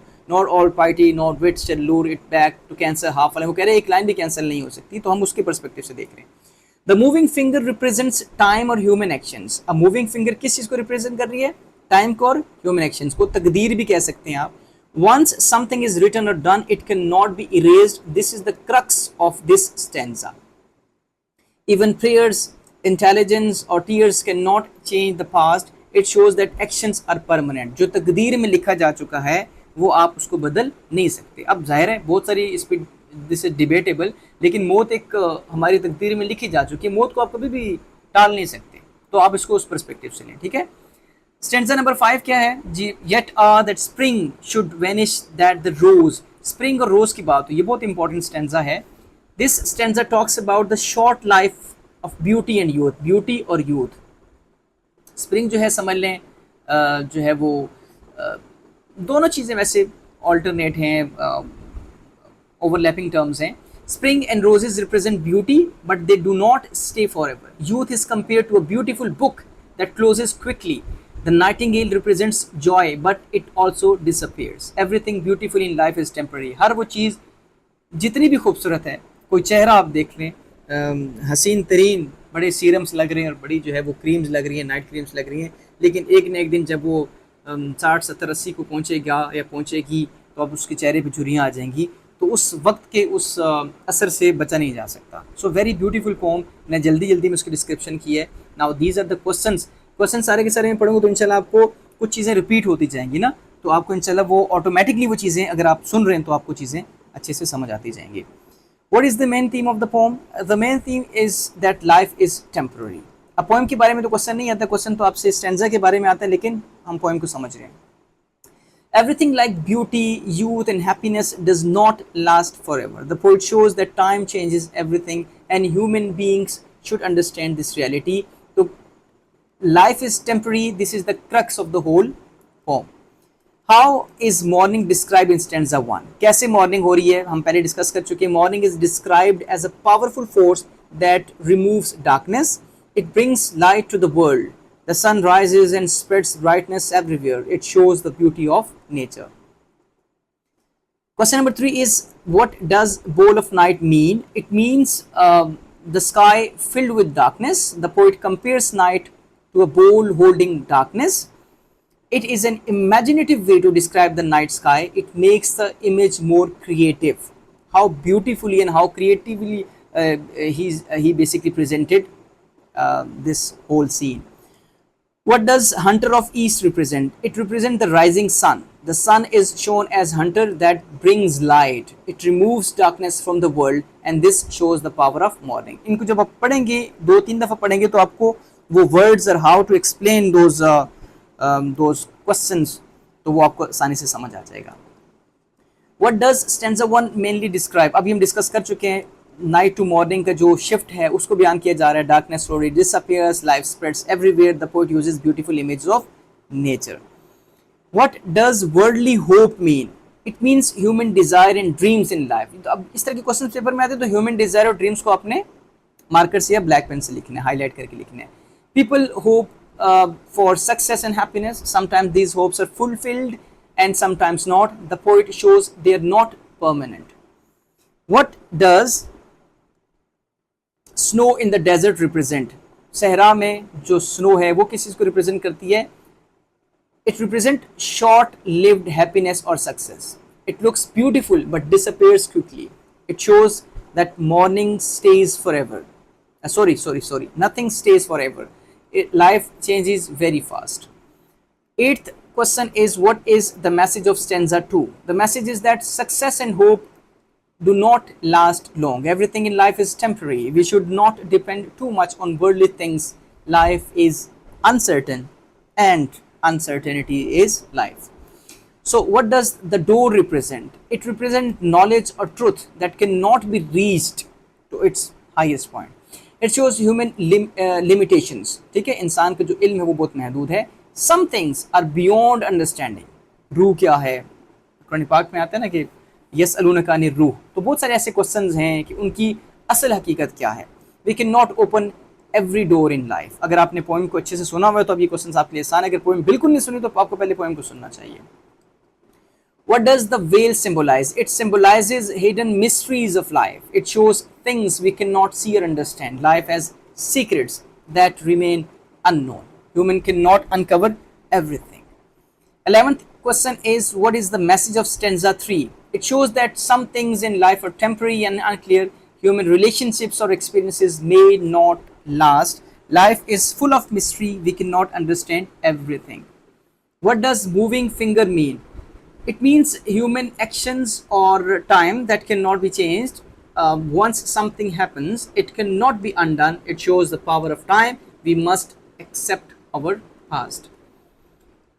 What is the message of stanza 4? अब stanza 4 ज़ाहिर है बुक आपके सामने है, उसके सामने खुला होगा. मैं stanza वापस ऊपर जाके बार बार ऊपर जाऊंगा तो चीज़ें थोड़ी सी गड़बड़ हो जाएंगी, तो इसलिए आप बुक से देखते रहें. The message is the past actions cannot be changed. No regret or prayers can undo them. Time moves only forward. We must be careful in life. और stanza question number 14 is, what does stanza 5 tell us about life? It tells us that beauty, youth and happiness are temporary. They disappear quickly. Life does not stay the same. Everything has an end. Overall lesson क्या मिला हमें? Life is short, uncertain. Everything in life changes with time, and we should understand reality and value of time, and value time. We should not depend too much on worldly things. This poem, after this description and after these very simple words, looks very simple poem. This is philosophical and there is much detail in this. I hope कि आपने video तो इस pome की देखी होगी. अगर आपने video नहीं देखी तो वीडियो को पहले देखें, मतलब इस पोम को पहले समझ लें, फिर आप क्वेश्चन आंसर्स पे मूव कीजिएगा. और second poem is the sea. Let me take some sips of water. ये अभी तक चाय तो मिली नहीं. अभी आपको पढ़ाने के बाद नाश्ता करूँगा इंशाल्लाह. ये वक्त इंशाल्लाह गवाही देगा. Stanza number 1, the sea is a hungry dog. बहुत सिंपल पोएम है लेकिन बहुत अच्छी पोएम है यार. मुझे पता नहीं क्यों बार बार लग रहा है कि बाज़ दफ़ा पोइट ना, बाज़ दफ़ा जब एग्जामिनर्स पेपर सेट करते हैं तो पेपर जब आसान बनाने की कोशिश करते हैं तो ऐसी पोएम पेपर में रखते हैं जिसमें हमारा गुमान है. हम कहेंगे यार वो द डार्कलिंग थ्रश का बड़ा जो है वो मुश्किल वर्ड्स हैं और बड़ी फ़िलोसॉफिकल पोएम है. जैसे भी हमने पोएम पढ़ी, पिछली पोएम पढ़ी रुबाइयात ऑफ उमर ख़याम, तो इनमें से पेपर आएगा. तो बाज़ दफ़ा पेपर जब किसी आसान पोएम से आता है तो बच्चे वहाँ पर गलत कर जाते हैं. ठीक है, तो आई होप कि ये डिस्क्रिप्शन सुनने के बाद आपको बहुत ज़्यादा तगोदो नहीं करनी पड़ेगी इस पोएम में. The sea is a hungry dog. In this stanza the poet compares the sea to a hungry dog. This is done to show that sea is always moving and never calm. ये दो चीज़ें बार बार move जो है ना आपको यहाँ पे देखने में मिलेंगी. The words giant and grey show that the sea is very big and looks dull or grey in color. The sea keeps rolling on the beach all day, which shows its constant movement and energy. The poet uses imagination to make the sea feel alive. ठीक है, हर poem के ना कुछ keywords अपने पास note कर लें. की sentences like 10 to 15 sentences आपने लिख दिए तो तकरीबन हर क्वेश्चन में वो फिट होते ही हैं. He gnaws at the rocks and bites the cliffs. In this stanza, the sea is shown as a powerful and active force. ये भी बहुत बार आएंगे. It is compared to a dog that is chewing and biting things. The sea hits the rocks and cliffs with strong force. Seaweed moves with the waves like a dog shaking a bone, and this shows the sea is both strong and lively. Stanza number 3 की बात की जाए, he rolls over the pebbles in his paws. तो here the poet continues to show the sea is a playful dog. ये आपने word use करना है जब ये स्टैंजा, थर्ड स्टैंजा आपके पेपर में आएगा. The repeated words rolls show continuous movement. ठीक है, the sea moves over pebbles, under the fire and across the sand. This creates a clear picture of the sea spreading everywhere on the shore. It shows energy and constant motion. ठीक है. Stanza 4 की बात की जाए तो the sea is a tame puppy और a wild wolf. तो इसमें दो चीज़ें हैं, टेम पपी भी है और वाइल्ड वुल्फ भी है. In this stanza the poet shows two sides of sea. Sometimes it is calm and gentle like a puppy, sometimes it is dangerous and strong like a wild wolf. ठीक है, it plays with ships but can also destroy the shore. ठीक है, बाज़ दफ़ा तो बड़ा smooth होता है और बाज़ दफ़ा बहुत ज़्यादा डिस्ट्रक्टिव उसकी नेचर होती है. This shows that sea is unpredictable and powerful. ठीक है, so these are the 4 stanzas. Now moving towards the questions, quite similar questions एक ही तरह के हैं, तो मैं थोड़ा सा उसको ऑलरेडी स्पीड में पढ़ रहा हूँ तो मैं थोड़ा सा कोशिश करूँगा कि आपका कम टाइम लिए जाए ताकि आप वो अगर थोड़ा सा बोर हो जाए तो थोड़ा सा पॉज लेके चाय शाय पी के उसके बाद भी देख सकते हैं, लेकिन वीडियो सारी देखनी है भाई, वरना वो 95 वाली गारंटी खत्म हो जाएगी। What is the main theme of the poem? The main theme is that the sea is very powerful and always moving. ये continuity और जो उसकी power है ना, ये लाजमी आपने बतानी है। It can be gentle at times and dangerous at other times. The poet compares it to animals to show its nature. So the sea is full of energy and cannot stay still. तो कहा जा सकता है कि उसको कुत्ते से क्यों कंपेयर किया गया, ताकि उसकी एक जो है वो ज़ाहिर दोनों नेचर के एलिमेंट्स है ना, ठीक है, तो इसलिए भी कंपैरिजन किया गया।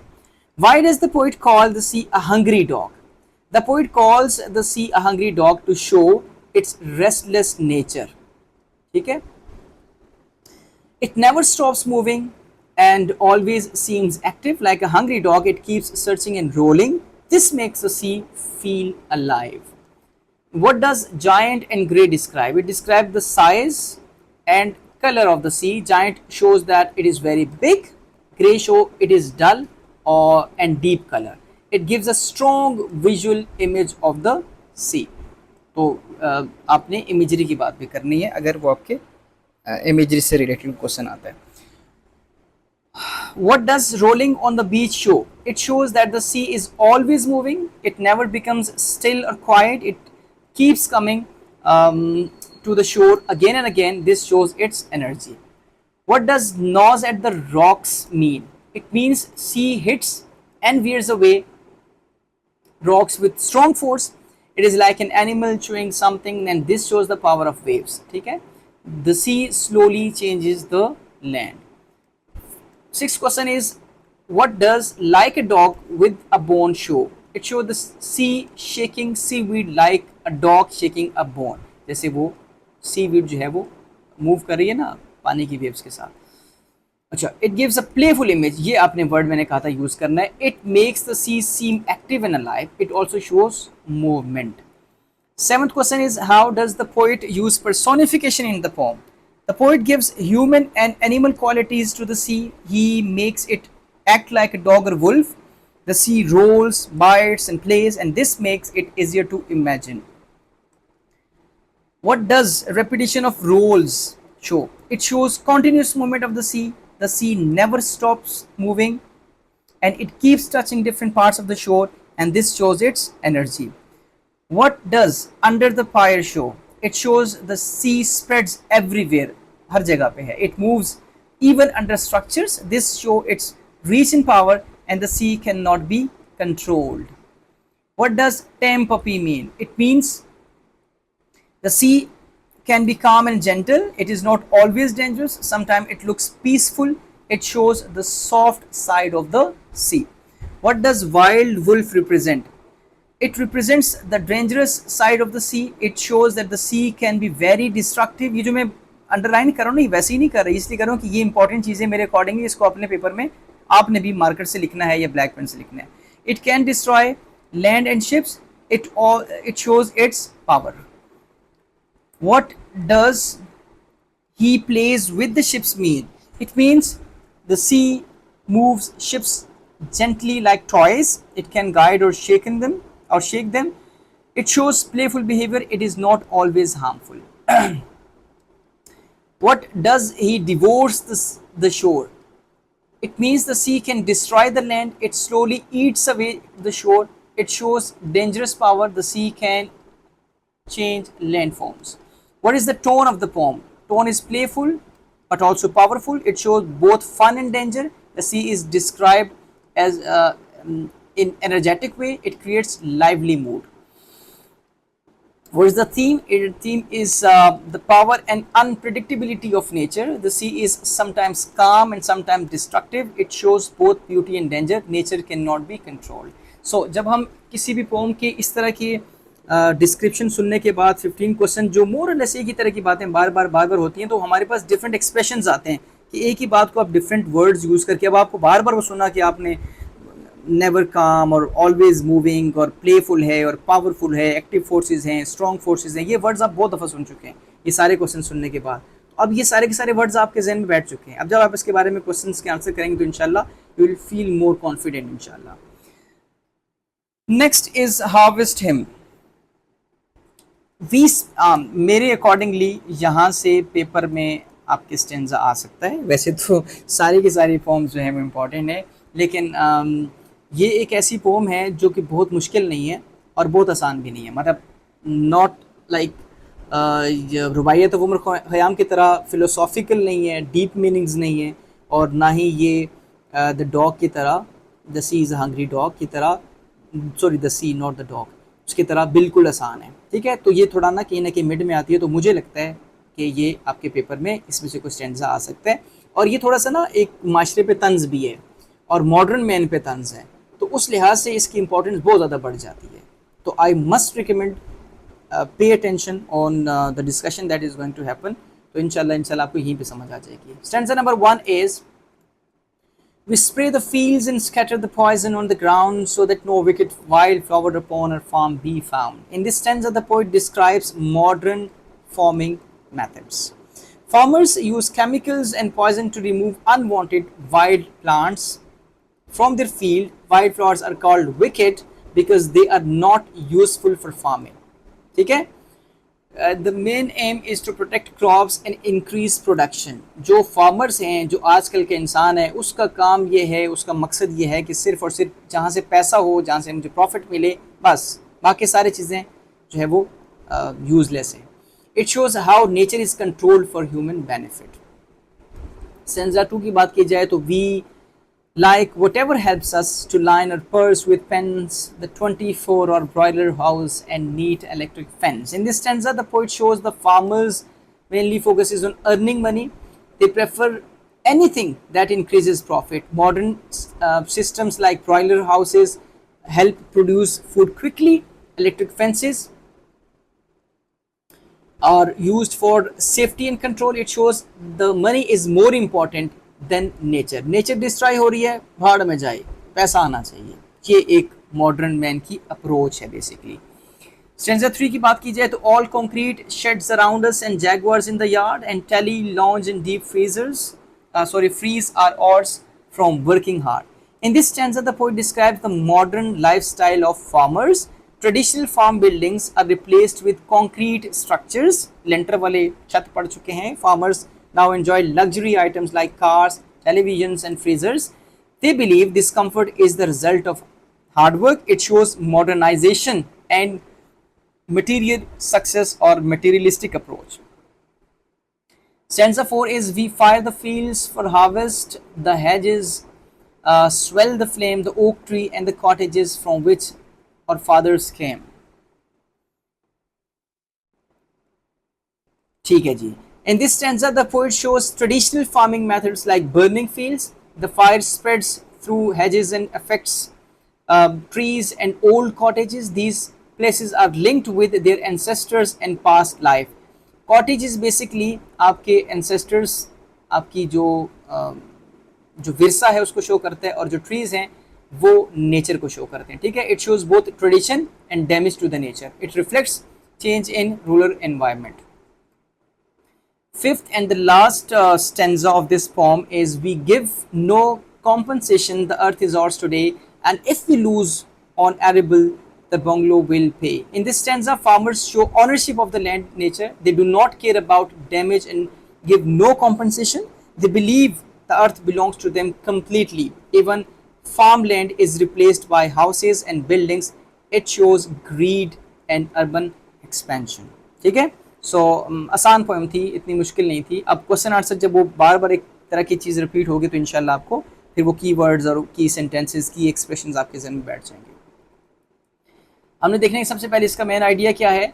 The main idea is the change in modern farming and rural life. Farmers now focus on profit and technology. Profit and technology. Nature is controlled and often damaged. The poem shows loss of traditional farming values. ठीक है, उसका जो loss है उसको show किया जा रहा है। Second question is how do farmers treat nature in the poem?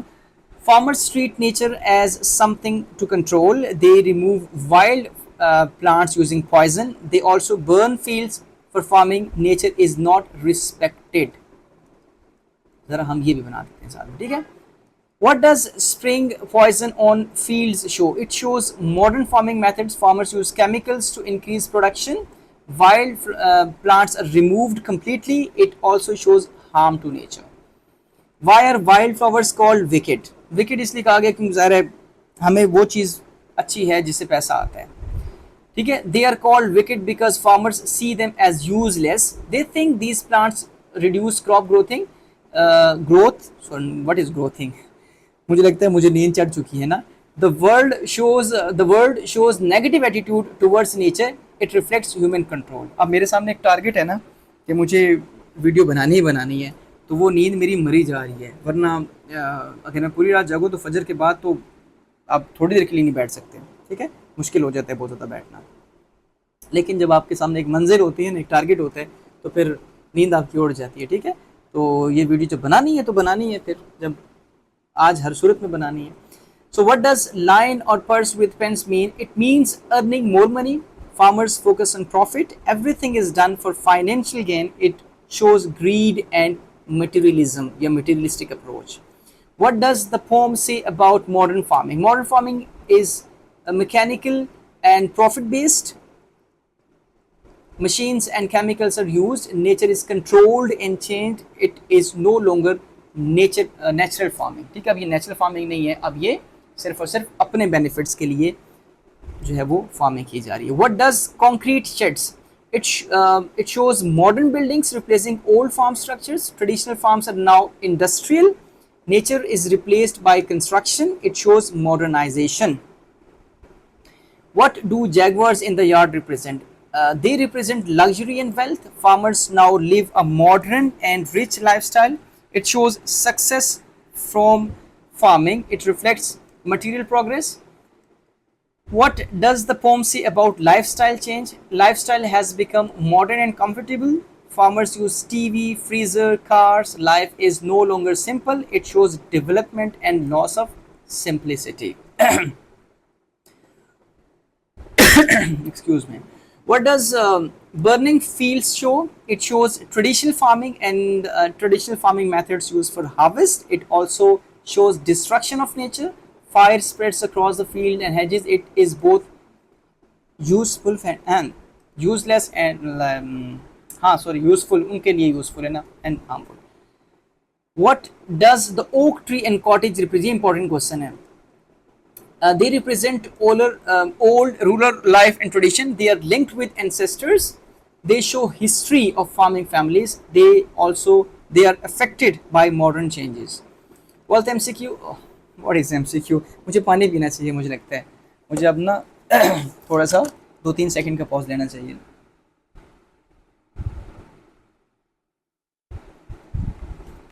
मेरी आंखों के सामने वर्ड्स है और मैं पता नहीं क्या पढ़ जा रहा हूँ. What does we give no compensation mean? It means farmers do not care about damage caused to nature. They do not feel responsible. Their focus is only on profit. It shows selfish attitude. ठीक है. What does the earth is ours today? It shows human ownership of land. People think they have full control over nature. Nature is treated like property. It shows dominance over environment or nature. Tone कैसी है जी? Tone is critical and serious. It shows concern about modern farming. It highlights loss of nature and tradition. It warns about environmental damage. Last question is overall message. Modern farming brings profit but harms nature. It replaces tradition with technology. Human greed is increasing. We must balance progress and nature. So this was all about this very important poem. ठीक है. Next and the last poem is The Solitary Reaper, written by William Wordsworth. इससे पहले जो पुरानी book थी उसमें भी ये पोम थी, और जैसे हमारा कोर्स रिवाइज हुआ तो उसमें भी ये पोम आ गई. तो ज़ाहिर है मैं ये तो नहीं कहूँगा कि अब आप कहेंगे सर ये हर पोम को ही आप इंपॉर्टेंट कह रहे हैं, लेकिन ज़ाहिर है जब एक पोम पिछली कोर्स में चेंजेस आती है ना, कुछ चीज़ें रिपीट होती हैं, तो इसका मतलब जो चीज़ें रिपीट हो रही हैं वो जो कोर्स को मुरतब करने वाले हैं वो लोग ये सोचते हैं कि ये पोम तो लाजमी आनी चाहिए क्योंकि ये बहुत इंपॉर्टेंट है. तो ये तो फॉर श्योर बात है कि जब ये इसको सस्टेन किया गया, इसको रखा गया, तो इसका मतलब ये इंपॉर्टेंट है ही है. आसान है, कोई बात नहीं, इंशाल्लाह आपको समझ आ जाएगी. Behold her single in the field, yon solitary highland lass. So इसमें देखते हैं, in this stanza the poet sees a young highland girl working alone in a field. She is cutting crops and singing at the same time. Her song sounds sad and emotional. The poet is deeply impressed by her voice. He tells the reader to stop and listen carefully because her song fills the whole valley. खूबसूरती उसकी आवाज़ की बताई गई है, ठीक है. Stanza 2 is about obviously the song of that girl. In this stanza, the poet compares the girl's voice with beautiful birds like the nightingale and cuckoo. He says even their songs are not as beautiful as hers. Her voice is so powerful that it could reach far away places. It brings life and beauty even to silent and empty areas. The poet shows her voice is extremely happy, sweet and strong.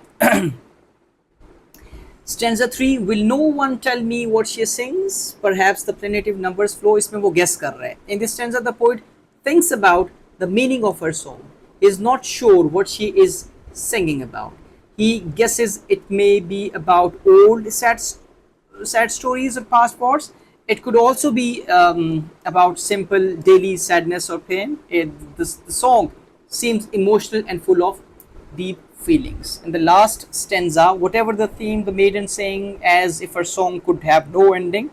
In this stanza, the poet describes how deeply he is affected by the girl's song. She continues singing while working in the field. The poet stands still and listens carefully. Even after he leaves the place, the song remains in his heart. This shows the powerful emotional impact of her voice. क्या इस poem का theme है beauty and emotional power of music. The poem also shows how simply rural life can produce deep beauty. The girl's song deeply affects the poet.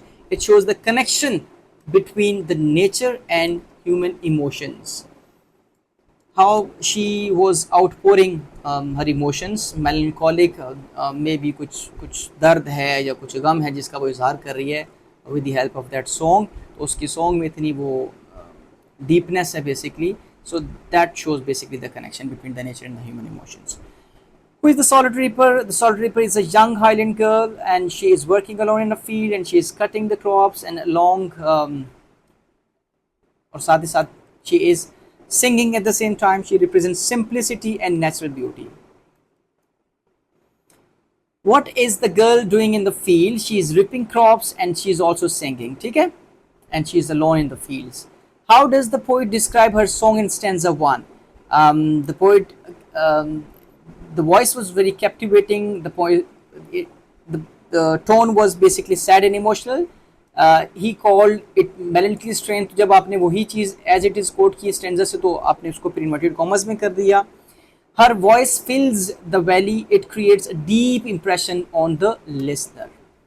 Why does the poet compare the voice with two birds? He compares her voice with nightingale and cuckoo. He wants to show that her voice is more beautiful than theirs. It highlights the power of her singing. कितनी खूबसूरत उसकी आवाज़ थी और उसका एक unique talent, ठीक है?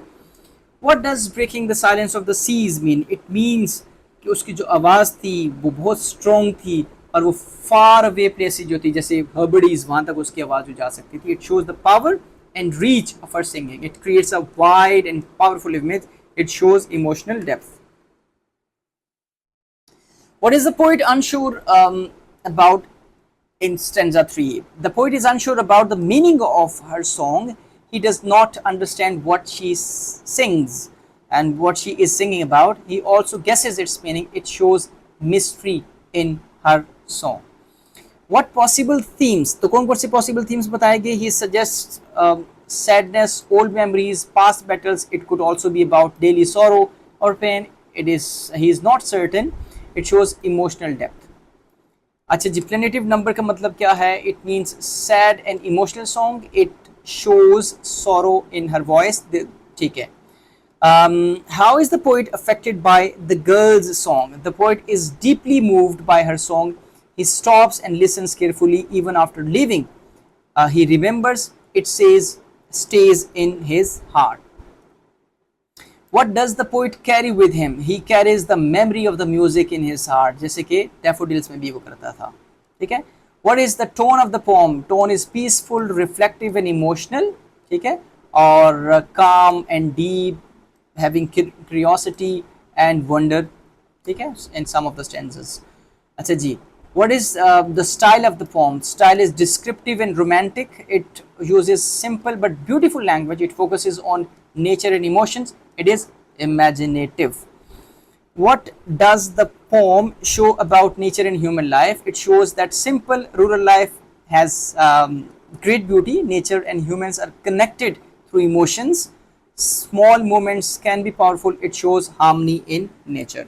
Overall message क्या है जनाब? Overall message is that beauty can be found in simple things. Music and nature can deeply touch human hearts. Small experiences can have a lasting impact.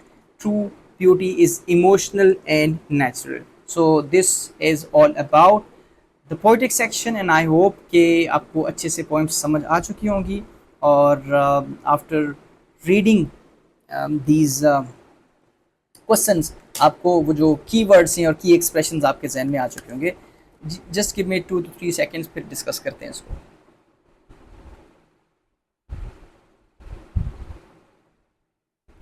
Okay जी, now elements of plot और elements of story. Obviously I am not going to read these things, लेकिन आपके साथ मैंने क्योंकि सारी चीज़ें share करनी थी तो यहाँ पे मैंने शेयर कर दी है। जो इंपॉर्टेंट चीज़ ये है कि अगर आपके पेपर में आता है कि what is plot and right any 2 elements of plot, right about any 2, importance उसकी लिखनी है, तो याद रखिए कि प्लॉट के एलिमेंट्स यही है। इसके अलावा आप किसी भी उस पर लिखोगे तो वो प्लॉट का एलिमेंट कंसीडर नहीं होगा। स्टोरी एलिमेंट में प्लॉट भी आ जाता है और बाकी चीज़ें भी आ जाती हैं, लेकिन स्पेसिफिकली अगर मैं प्लॉट की बात करूँ तो उसकी ये एलिमेंट है, ठीक है। अब यहाँ पे आपके लिए एक इम्पॉर्टेंट चीज़ कि आपने हर जो टॉपिक पे बात करनी है उसकी कम से कम एक कोटेशन आपको आनी चाहिए, ठीक है। आपने पेपर में लाजमी लिखनी है। अगर आप साथ में जिसने वो बोला है वो भी लिख लेंगे तो सोने पे सुहागे, लेकिन लाजमी नहीं है। मैंने जो एग्जांपल दिए मैंने द लास्ट लीव से दिए क्योंकि this is one of my favourite stories, तो मैंने इसकी एग्जांपल दी है और ये डॉक्यूमेंट आपके साथ ऑलरेडी मैंने शेयर किया हुआ है, तो इसलिए एलिमेंट्स ऑफ स्टोरी और प्लॉट पे मैं डिटेल डिस्कशन नहीं करूँगा। ज़ाहिर है आपका वक्त भी कीमती है, तो उसमें मेरी कोशिश है कि इस पर आपका टाइम ज़ाया ना किया जाए। देन एक्सपोजिशन है, राइजिंग एक्शन है, क्लाइमैक्स है, एंटी क्लाइमैक्स है, फॉलिंग एक्शन है, रेजोल्यूशन है, और हमेशा से जो इसका जो गेस है वो मेरा गेस वैसे ही रहता है। प्लॉट पे तो क्वेश्चन अक्सर पेपर में आता है, ठीक है, और एक्सपोजिशन पे क्वेश्चन आज तक नहीं आया। राइजिंग एक्शन पे क्वेश्चन आ सकता है, इतना इंपॉर्टेंट नहीं होता, लेकिन याद कर लीजिएगा। ऑब्वियसली आपने सारे करने, क्लाइमैक्स आप करेंगे, एंटी क्लाइमैक्स को भी छोड़ दें, रेजोल्यूशन को भी छोड़ दें, मतलब गेस के पर्सपेक्टिव से वैसे तो आपको सारे आने चाहिए। Setting most important question, character and characterization one of the most important questions, ठीक है। कॉन्फ्लिक्ट इज़ इम्पॉर्टेंट, सस्पेंस भी इम्पॉर्टेंट है लेकिन हम उस पर बात नहीं करेंगे, ठीक है। सो कॉन्फ्लिक्ट, हाँ जी, कॉन्फ्लिक्ट इंटरनल कॉन्फ्लिक्ट है, एक्सटर्नल कॉन्फ्लिक्ट है, इसमें सब चीज़ें बयान की गई हैं और आपके साथ डॉक्यूमेंट ऑलरेडी शेयर है, तो आई होप कि आपको ज़्यादा प्रॉब्लम नहीं होने वाला, ठीक है। Focus on the examples, it should be appropriate. Section C की तरफ बढ़ते हैं और सेक्शन सी में हम डिस्कस करेंगे। अच्छा, हमने क्वेश्चन नंबर 4 डिस्कस नहीं किया, ठीक है। इस डॉक्यूमेंट क्वेश्चन नंबर 4 ही है, that is basically essay writing, और वो डॉक्यूमेंट मैं आपके साथ शेयर कर चुका हूँ। वो बहुत डिटेल्ड डॉक्यूमेंट था, तो मेरा नहीं ख्याल कि अगर वो वीडियो अगर आपने देखी है तो आपको यहाँ पे दोबारा से डिस्कशन करने की वहाँ पे ज़रूरत है। आई होप कि वो जो 4 एसेज मैंने आपके साथ डिस्कस किए थे वो 4 के 4 एसेज आपने कम से कम वो 4 एसेज आपने याद किए होंगे। अगर आपने नहीं याद किए तो बहुत अफसोस की बात है, आपको कर लेने चाहिए, अभी भी आपके पास दिन पड़े हैं, ठीक है। Moving towards correction of errors, and ये डॉक्यूमेंट वही डॉक्यूमेंट है जो डॉक्यूमेंट आपके साथ ऑलरेडी मैंने शेयर किया, लेकिन कुछ डिस्कशन आपके साथ मैं करूँगा। This is the model question. ये जो आपके बेसिक रूल्स हैं ये मैं आपको एक दफ़ा रिवाइज करवा देता हूँ, ठीक है, ताकि चीज़ें थोड़ी सी रिफ्रेश हो जाएँ। कुछ रूल्स थे, जैसे सब्जेक्ट वर्ब एग्रीमेंट से रिलेटेड ये था कि singular subjects take singular verbs, plural subjects take plural verbs. अगर आपका सब्जेक्ट सिंगुलर है तो आपका जो वर्ब है वो उसके अकॉर्डिंग होना चाहिए, क्योंकि ये this is present definite tense, और प्रेजेंट डेफिनिट टेंस में अगर हमारे पास सब्जेक्ट हमारे पास सिंगुलर होता है तो हम वर्ब की फर्स्ट फॉर्म के साथ एस के इजाफा करते हैं, और अगर सिंगुलर नहीं है प्लूरल है तो हम एस के इजाफा नहीं करते। सो इसका मतलब ये कि जैसा सब्जेक्ट है उसके अकॉर्डिंग उसका वर्ब होना चाहिए। द लिस्ट ऑफ आइटम्स, अच्छा, the words between the subject and verb do not affect agreement. Words between the subject, अब यहाँ पे सब्जेक्ट है द लिस्ट, लिस्ट मेरे पास सब्जेक्ट है, और between the subject and verb, अब वर्ब मेरे पास ये है, इसके दरमियान में ये जो वर्ड्स हैं ये आप समझ लें कि इस पर आपने फोकस नहीं करना। लिस्ट को अगर आप देखेंगे तो आप इज लगाएंगे, अगर आप आइटम्स को देखेंगे तो हो सकता है आप यहाँ पे आर लगा दें कि अब यहाँ पे आइटम्स है तो ज़्यादा चीज़ों की बात हो रही है, बात बेसिकली लिस्ट की हो रही है। तो इसलिए words between the subject and verb do not affect agreement. Now collective nouns are usually singular, तो ये जो कलेक्टिव नाउन्स होते हैं जैसे टीम है ये हमारे पास सिंगुलर है, तो सिंगुलर है तब यहाँ पे विन्स आया प्रेजेंट डेफिनेट में, जो अभी हमने यहाँ पे डिस्कस किया। सेकंड में अगर रूल की बात करूं वो नाउन प्रोनाउन एग्रीमेंट से रिलेटेड है। Pronouns must match their nouns in gender and number. Obviously जब आयशा है तो हर होगा, अहमद हुआ तो यहाँ पे हिज होगा, सो आपने इस चीज़ का ख्याल करना है। इस तरह की गलतियाँ होती हैं, दैट्स वाई ये मैंने आपके साथ यहाँ पे शेयर किया है। एवरी स्टूडेंट या एवरी टीचर अगर आता है तो उसका जो प्रोनाउन है should be singular or plural as appropriate. Every student must bring his or her, आप दोनों लिख सकते हैं, ठीक है। तो परेशानी वाली बातें मतलब ऐसे करके आपने लिखना है। रूल 3 जो है वो स्ट्रक्चर या वर्ड ऑर्डर से रिलेटेड है। Use I when it is the subject case and me when it is the object case. Ali and I होगा, अली एंड मी नहीं होगा। The teacher called Ali and me, अब ये ऑब्जेक्टिव केस है, ठीक है। सब्जेक्ट पेज पे आपने आई लिखा था और ऑब्जेक्ट पेज पे आपने मी लिखा। When using one of the verb must be singular because one is the subject not the plural noun that follows. तो one of my favourite students, बच्चे कहते हैं यहाँ पे स्टूडेंट्स है तो यहाँ पे आर लिख देते हैं, तो one of my favourite students का मतलब है मेरे स्टूडेंट्स में से एक स्टूडेंट, तो सब्जेक्ट इज सिंगुलर, तो इसलिए यहाँ पे इज आया है। Adverb of frequency how often को जो शो करता है come before the main verb, तो यहाँ पे मेन वर्ब है हमारे पास अराइव्स, उससे पहले आता है। आप लिखेंगे ही अराइव्स ऑलवेज ऑन टाइम, उससे बेहतर ये है कि आप लिखें ही always arrives on time. And fourth one is sentence must not have missing और एक्स्ट्रा वर्ड। ये तो चलो थोड़ा सा है कि she also education is important, ऐसे नहीं हो सकता, क्योंकि ये इसलिए बताया गया क्योंकि मॉडल जो क्वेश्चन था ना इसमें ये लिखा हुआ था शायद कहीं पे, she always his mother says that it is important how for him, ठीक है। शी ऑल्सो आई दैट ये लिखा हुआ था, ठीक है, इसलिए यहाँ पे ये रूल लिख दिया गया कि sentence should be like appropriate complete होना चाहिए। While using multiple adjectives before a noun, follow the correct order। तो ऑर्डर क्या है इसके याद करने के लिए आपने इस सेंटेंस को याद करने, only silly ends sit calmly on my pillow. Only का ओ, फिर सिली का एस, एंड्स का ए, सिट का एस, कामली का सी, ऑन का ओ, माई का एम एंड पिलो का पी, और ये सारे इसमें लिखा हुआ है। इससे मुराद क्या है? Opinion, size, age, shape, colour, origin, material, purpose. ये याद रखना है कि दो ऐसे हैं तो साइज पहले है और उसके बाद शेप है, ठीक है। तो अगर यहाँ पे आता है कि शी बॉट अ लिखा हुआ है या वन लिखा हुआ है या द लिखा हुआ है तो वो हम पहले आएंगे, ठीक है। उसके बाद जो है वो ये सीक्वेंस, इस सीक्वेंस को आपने फॉलो करना है। कनेक्टिव्स की बात की जाए, ट्रांजिशन डिवाइसेस की बात की जाए, तो आपने बहुत अप्रोप्रिएटली यूज़ करना है। और कैसे पता चलेगा कि कौन सा अप्रोप्रिएट है, इस पर एक डिटेल डिस्कशन इंशाल्लाह क्वेश्चन नंबर 7 में होगी, तो उसमें जब हम डिस्कस करेंगे तो वो चीज़ ज़्यादा क्लियर हो जाएगी, ठीक है। मतलब एक चीज़ यहाँ पे डिस्कस कर लेता हूँ कि ही worked hard and he failed, दोनों ये भी ठीक है, लेकिन क्योंकि ही वर्कड हार्ड, उसने मेहनत की, उसके बावजूद फेल हो गया, तो पॉजिटिव कॉनोटेशन है, नेगेटिव कॉनोटेशन है, तो यहाँ पे कंट्रास्ट वाला हमारे पास आना चाहिए। यूज़ करने को तो एंड भी हो सकता है, लेकिन अप्रोप्रिएट कौन सा है, बट, तो ये जो है वो बताया गया है। पंक्चुएशन का खास ख्याल रखना है। नॉर्मली हाउएवर के बाद जो है वो टेक्स्ट के अंदर जैसे हमारे पास जो मॉडल पैसेज दिया गया था उसमें हाउएवर के बाद जो सेमी कॉलन यूज़ हुआ था, ठीक है। तो इस तरह की मिस्टेक्स भी जो है वो पेपर में आ जाती हैं, तो उसका आपने ध्यान रखना है। स्पेलिंग्स गलत नहीं होने चाहिए। कुछ वर्ड्स होते हैं जैसे रिसीव, RACEIVE होता है, RACIEVE नहीं होता, तो ज़ाहिर है स्पेलिंग्स आपकी गलत किसी सूरत नहीं होनी चाहिए। टेंस की कंसिस्टेंसी, ये बहुत इंपॉर्टेंट चीज़ है। He walk to school and then he sees his friend, पहले यहाँ पे पास्ट टेंस था, यहाँ पे आके प्रेजेंट हो गया, ऐसा नहीं होना चाहिए, ठीक है। He walk to school and he saw his friend, तो टेंस की कंसिस्टेंसी होनी चाहिए, शिफ्ट ऑफ टेंस नहीं होना चाहिए। आर्टिकल्स जो है वो प्रॉपर तरीके से यूज़ होने चाहिए। आर्टिकल जो है वो आपको पता है कि जो है वो कॉन्सोनेंट साउंड से पहले होते हैं और एन जो है वो फाउल साउंड से पहले होता है। किसी को स्पेसिफाई करने तो द हम यूज़ करेंगे। और प्रेपोजिशन की एरर नहीं होनी चाहिए। He lives in Islamabad, she arrives at 5 PM, he is here since morning या ही हैज़ बिन हियर, तो यहाँ पे है, तो ये आपने इस चीज़ का ख्याल रखना है। बाकी ये प्रैक्टिस एक्सरसाइजेज मैंने आपके साथ तो बहुत पहले शेयर कर दी थी। अगर आपने पूरे साल में उनकी प्रैक्टिसेस की हैं तो अभी तक तो आप बड़े कॉन्फिडेंट होंगे। अगर आपने प्रैक्टिसेस नहीं की तो जाहिर है फिर थोड़ा सा आपको सफ़र करना पड़ेगा, लेकिन यू स्टिल हैव टाइम, तो कोशिश करें कि इन दिनों में उनकी प्रैक्टिसेस कर लें।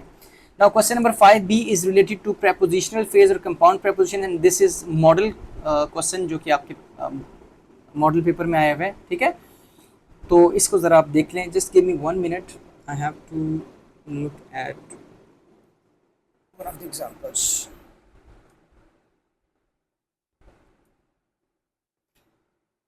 जी, so this was the model question.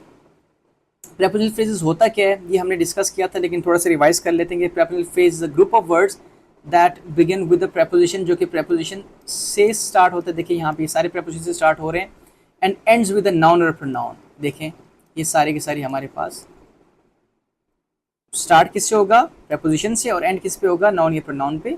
It may include modifiers, उसमें एडजेक्टिव्स हो सकते हैं, आर्टिकल्स हो सकते हैं इन बिटवीन, जैसे यहाँ पे ये हमारे पास आर्टिकल्स हैं, और बिग ट्री में बिग मेरे पास एडजेक्टिव है, ठीक है, ग्रेट मेरे पास जो है वो एडजेक्टिव है, इनको कहते हैं। और कंपाउंड प्रेपोजिशन नाम से ज़ाहिर है, जो दो या दो से ज़्यादा वर्ड्स होंगे उससे मिलके बने होंगे, जैसे in, front of, on the top of, by the side of, because of, in spite of.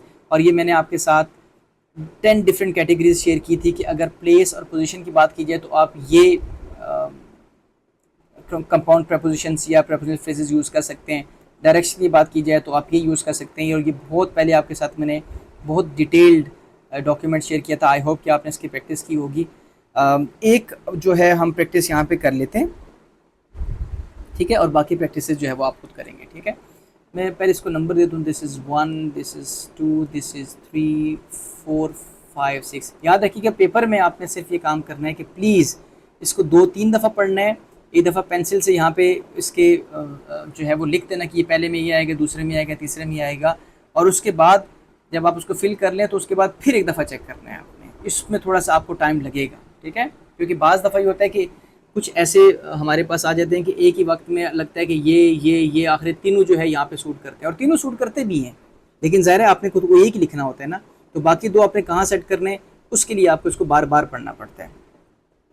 और स्कूल प्रिंसिपल एक दफ़ा पढ़ लेते हैं। और school principal made an announcement dash the recent weather forecast, dash the regular classes, there would be extra tutorial sessions, the sports day was postponed, dash heavy rainfall predictions, dash outdoor activities, students would participate in indoor competitions, the head boy spoke, dash all students to thank the teachers, dash the challenges, everyone remained enthusiastic about the upcoming events। तो मैं अक्सर कहता हूँ कि इसमें से कुछ ऐसे होते हैं जो बड़े ऑब्वियस होते हैं। मिसाल के तौर पर the head boy spoke, dash all students on behalf of. Normally आपको पता है कि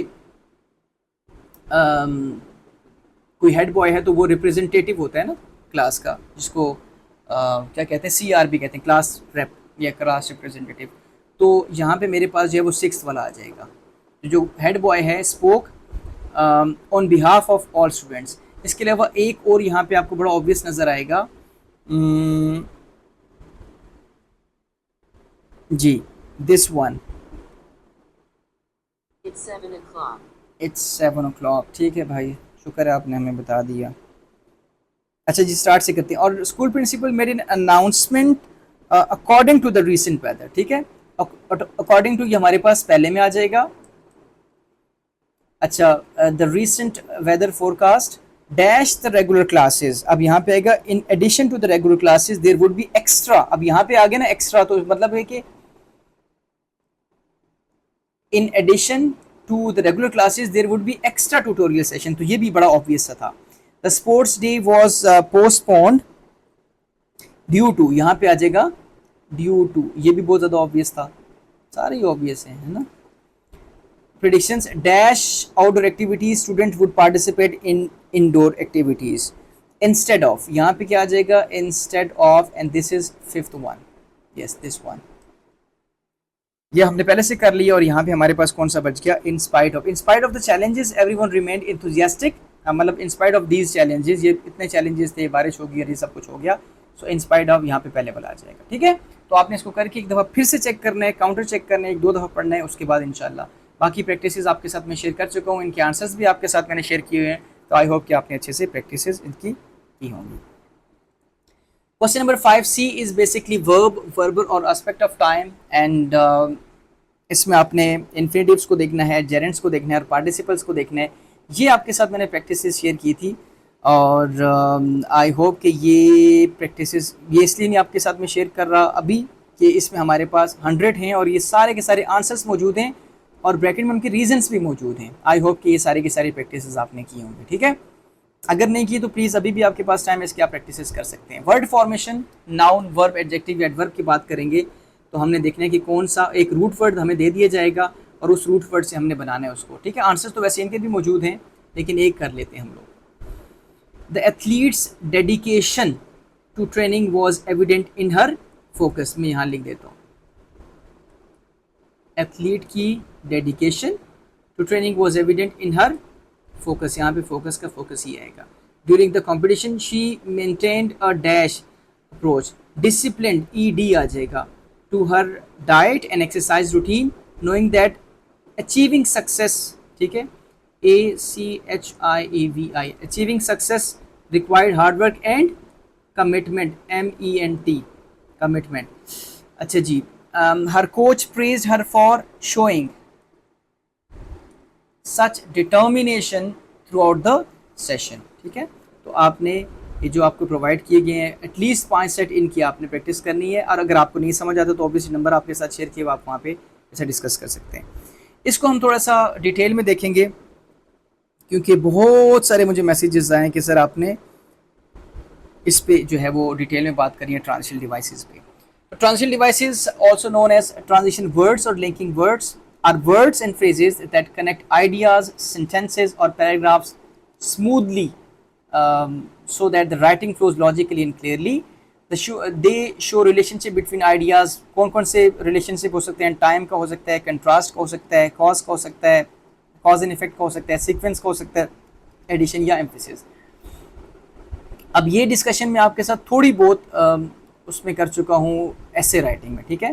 तो एक दफ़ा देखते हैं कि अगर हम टाइम से या क्रोनोलॉजिकल ऑर्डर की बात करेंगे, it is use to show the timing और सीक्वेंस ऑफ इवेंट। तो कौन कौन से हम जो है वो उसमें यूज़ कर सकते हैं transition devices? First, then, meanwhile, after that, before, later, finally, subsequently, at the same time, in the end, ठीक है। ये तो यूज़ कर सकते हैं। इन सेंटेंसेस को जब आप पढ़ेंगे तो आपको अंदाज़ा होगा कि हम इनको किस तरीके से यूज़ कर सकते हैं। बेसिकली ट्रांजिशन डिवाइसेस में आपको ये पता होना चाहिए कि फ़लाँ ट्रांजिशन डिवाइस को हम किस पर्सपेक्टिव से यूज़ कर सकते हैं, किस तरह के सेंटेंसेस में यूज़ करें। अगर आपको वो पता चल गया तो पेपर में ऐसे ही आता है, ठीक है। पेपर में ऐसे आ जाएगा मिसाल के तौर पर, dash the students gathered in the hall for assembly, और टाइम से रिलेटेड आपने यहाँ पे कोई ट्रांजिशन डिवाइस लिखनी होगी, ठीक है। तो आपको उसको पता होना चाहिए कि हम उसको किस पर्सपेक्टिव, इसीलिए यहाँ पे हर एक टाइप की 10-10 एग्जाम्पल्स दी गई हैं, ठीक है, ताकि उन 10 एग्जाम्पल्स को आप पढ़ें तो आपको उसका यूज़ पता चले, तो उसके अकॉर्डिंगली फिर इंशाल्लाह आप कर लेंगे। कंट्रास्ट की बात की जाए, use to show difference or contradiction between ideas. I wanted to go out, however it started to rain. Although he studied hard, he failed the test. On the other hand, in contrast, nevertheless, yet, even though, whereas, despite, but, तो इस तरह के words हैं ये contrast के लिए या opposition के लिए इस्तेमाल किए जाते हैं। आपने इन सेंटेंसेस को लाजमी पढ़ना है, ठीक है। कॉज एंड इफेक्ट की बात की जाए तो these transition devices use to show reasons और रिजल्ट्स, और कौन कौन से वर्ड्स हैं यहाँ पे? He was late because he missed the bus. अच्छा जी, therefore, as a result, consequently, thus, since, hence, due to, owing to और सो, ठीक है। सीक्वेंस और ऑर्डर की बात की जाए तो use to show the order of ideas or steps, to begin with, secondly, next, afterwards, then, following this या following, subsequently, finally, in conclusion, to sum up, ठीक है। इसको हम सीक्वेंस कह सकते हैं, ऑर्डर कह सकते हैं, उसके लिए हम यूज़ करेंगे। एडिशन की एक ही आइडिया, उसी तरह का आपने सपोर्टिंग आइडिया लिखना है तो moreover, in addition, furthermore, also, besides, similarly, as well as, not only, additionally, apart from. So these type of transition devices can be used for addition.